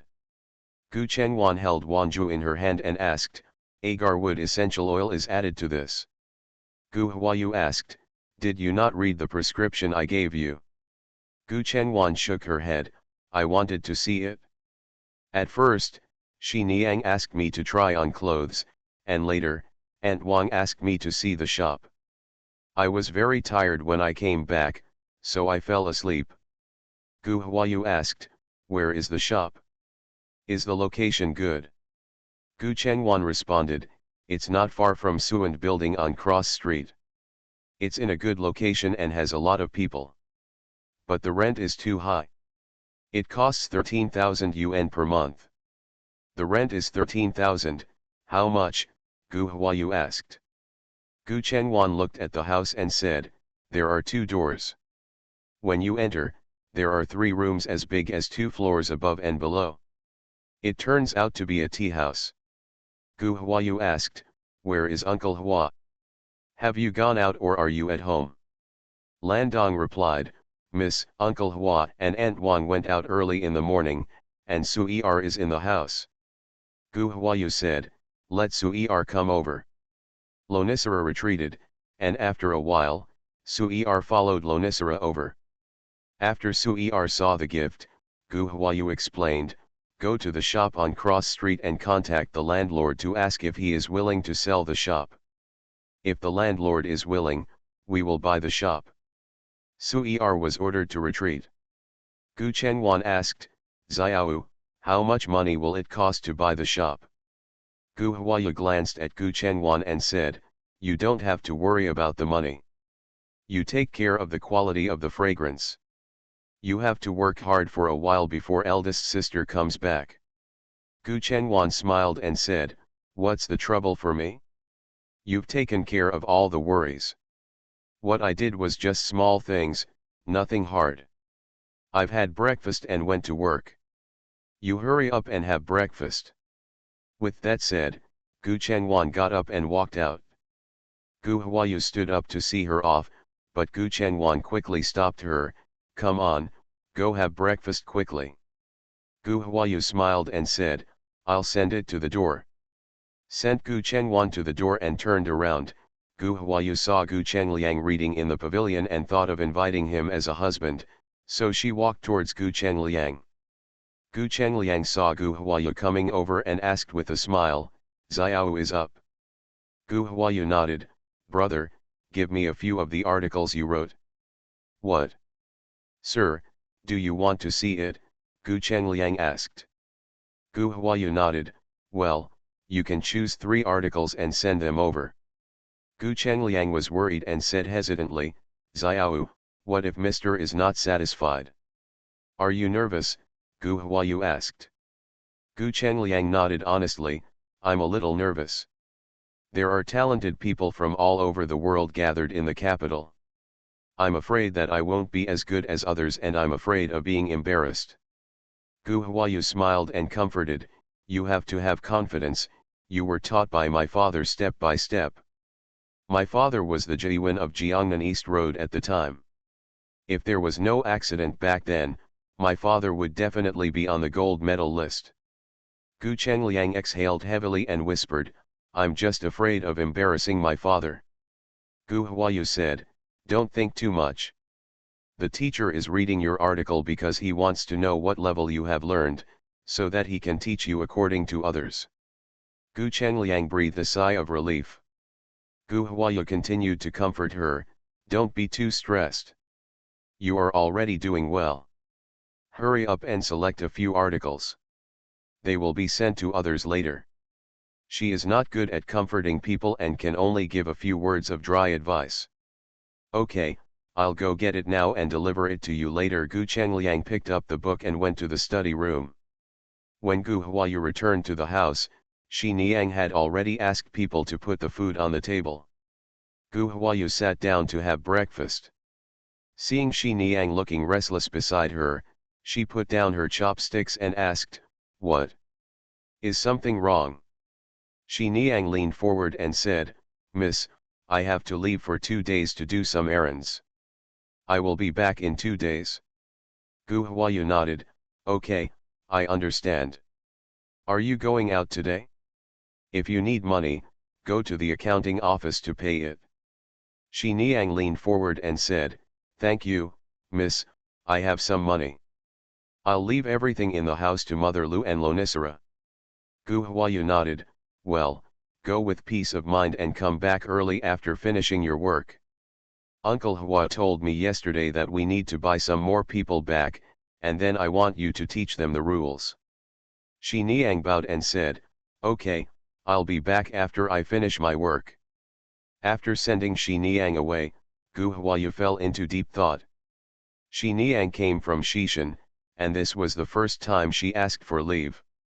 She always knew that Shi Niang was a person with stories, but she never asked her about her past. Just like Shi Niang knows that she is not innocent, she does not inquire into her past. They knew each other well, but no one broke the window. "Xiao, I picked 3 articles, do you think they are okay?" Gu Chengliang came in with the articles. Gu Huayu took it, looked at it, and nodded, "It's very good. I'll have someone send it over soon." "Okay, then you can eat, I'm going to read a book," Gu Chengliang said, preparing to walk out. Gu Huayu quickly stopped him, "Brother, wait a minute." Gu Chengliang stopped and asked, "What's the matter?" Gu Huayu said, "Don't stay in the room reading all day long, take De Zhuang out for a walk." "Shopping, that wastes so much time," Gu Chengliang replied. Gu Huayu patiently explained, "Brother, you have to combine work and rest when studying." Gu Chengliang understood what Gu Huayu meant, so he said, "Xiao, you don't have to worry about me, I'm not the kind of person who studies hard. If a person wants to achieve something, he must either be gifted or God will reward his hard work. I am not a person with extraordinary talents. If I don't receive God's help for my hard work, I will definitely do nothing in this life. I don't want to live my life in a mediocre way. Okay, go read a book, you are already doing well, don't put too much pressure on yourself." Gu Huayu had breakfast and asked Gu Jingliang's article to be sent to Qingkeju and handed over to Lu Zikin. She waved her hands and went out. She wanted to go to the west of the city today. In the British Duke's mansion, Shuiying Garden, Lu Zikin was leaning in a chair, listening to Rumo's report. "In the days since I left Beijing, when my wife was in her filial piety period, things were going well in the house, and the old lady and the second lady rarely lost their temper. When the old lady learned that her uncle and the others had not returned to the capital except for their obedience, but that you had not come back, the old lady was furious in the mansion and even sent someone to Qingqiu's mansion to invite her back. The madam said that she had caught a cold and was afraid that the old lady would get sick, so she did not return. The old lady was so angry that she smashed the Rong'an hall all over. After that, the old lady sent people to the Duke Qingqiu's mansion to invite her several times, but she always put her off. The old lady complained to Concubinda. Concubinda invited her to come into the palace to talk and lectured her for more than an hour. After the emperor found out, he banned Concubinda for a month. He also asked eunuch Gao to go to Qingqiu's mansion to apologize to his wife. After that, the old lady calmed down. Ruhi continued, "Fortunately, the emperor took action, otherwise, I don't know how many things would have happened." Ryuan asked, "The uncle married Zhu Shangshu's eldest daughter?" Rumo nodded, "Yes, not long after I left Beijing, the second lady personally went to Shi Shangshu's house to find out. She wanted to help the uncle marry Miss Shi San, but Mrs. Ping refused. Later, the second lady went to the house of Zhu Changji, the Minister of Household Affairs, to ask for the marriage of the eldest daughter of the Zhu family. I don't know what Zhu Shangshu thought, but he actually fell in love with the uncle. The year before last, the uncle married Zhu Yuhua, the eldest daughter of the Zhu family, and the Zhu and Lu families became a couple with 2 surnames. Rugjuan asked, there is nothing unreasonable. The marriage is just about interests. Is the uncle broken with that green light? Ru Yan shook his head. No, the uncle will secretly go to Tianshui Lane to have a tryst with Lu Guang every few days. By the way, the year before last, Lu Guang gave birth to a son. I don't know whether the child is the second master's or the uncle's. Rugjuan sighed and shook his head. What is all this? Elvizikan asked expressionlessly. Elvizikzun married Li's niece. Ru Yan replied, the Duke wanted to send the second master to the military camp, but the second wife thought the life in the military camp was hard and was reluctant to let the second master go, and the second master himself was unwilling to go. The second master deliberately fell off his horse while outing with several young men in the capital. The second wife bribed the doctor and said that the second master had injured his bones. The second master lay in bed for half a year, and the matter of going to the military camp was dropped. During the days when the second master was in the house, the second wife's niece often came to the house, and she and the second master became in love, and later got married. Luzikan asked, he is working in Tapu Temple now. Rug bowed and said, yes, the second master has found a job for the second master at Tapu Temple. It seems that he is still a fat servant, in charge of the purchase of horses. The second master is now close to Wan Chankan and Wan Changui of Wanfu. Wan Chankan is fond of gambling, and Wan Changui is fond of women. Luzikan said, keep an eye on the uncle, and when he has a tryst with green light, pass the news to the second master and Aunt Zhu. Do you know how to deliver the news? Ru Yan responded with a smile, I know.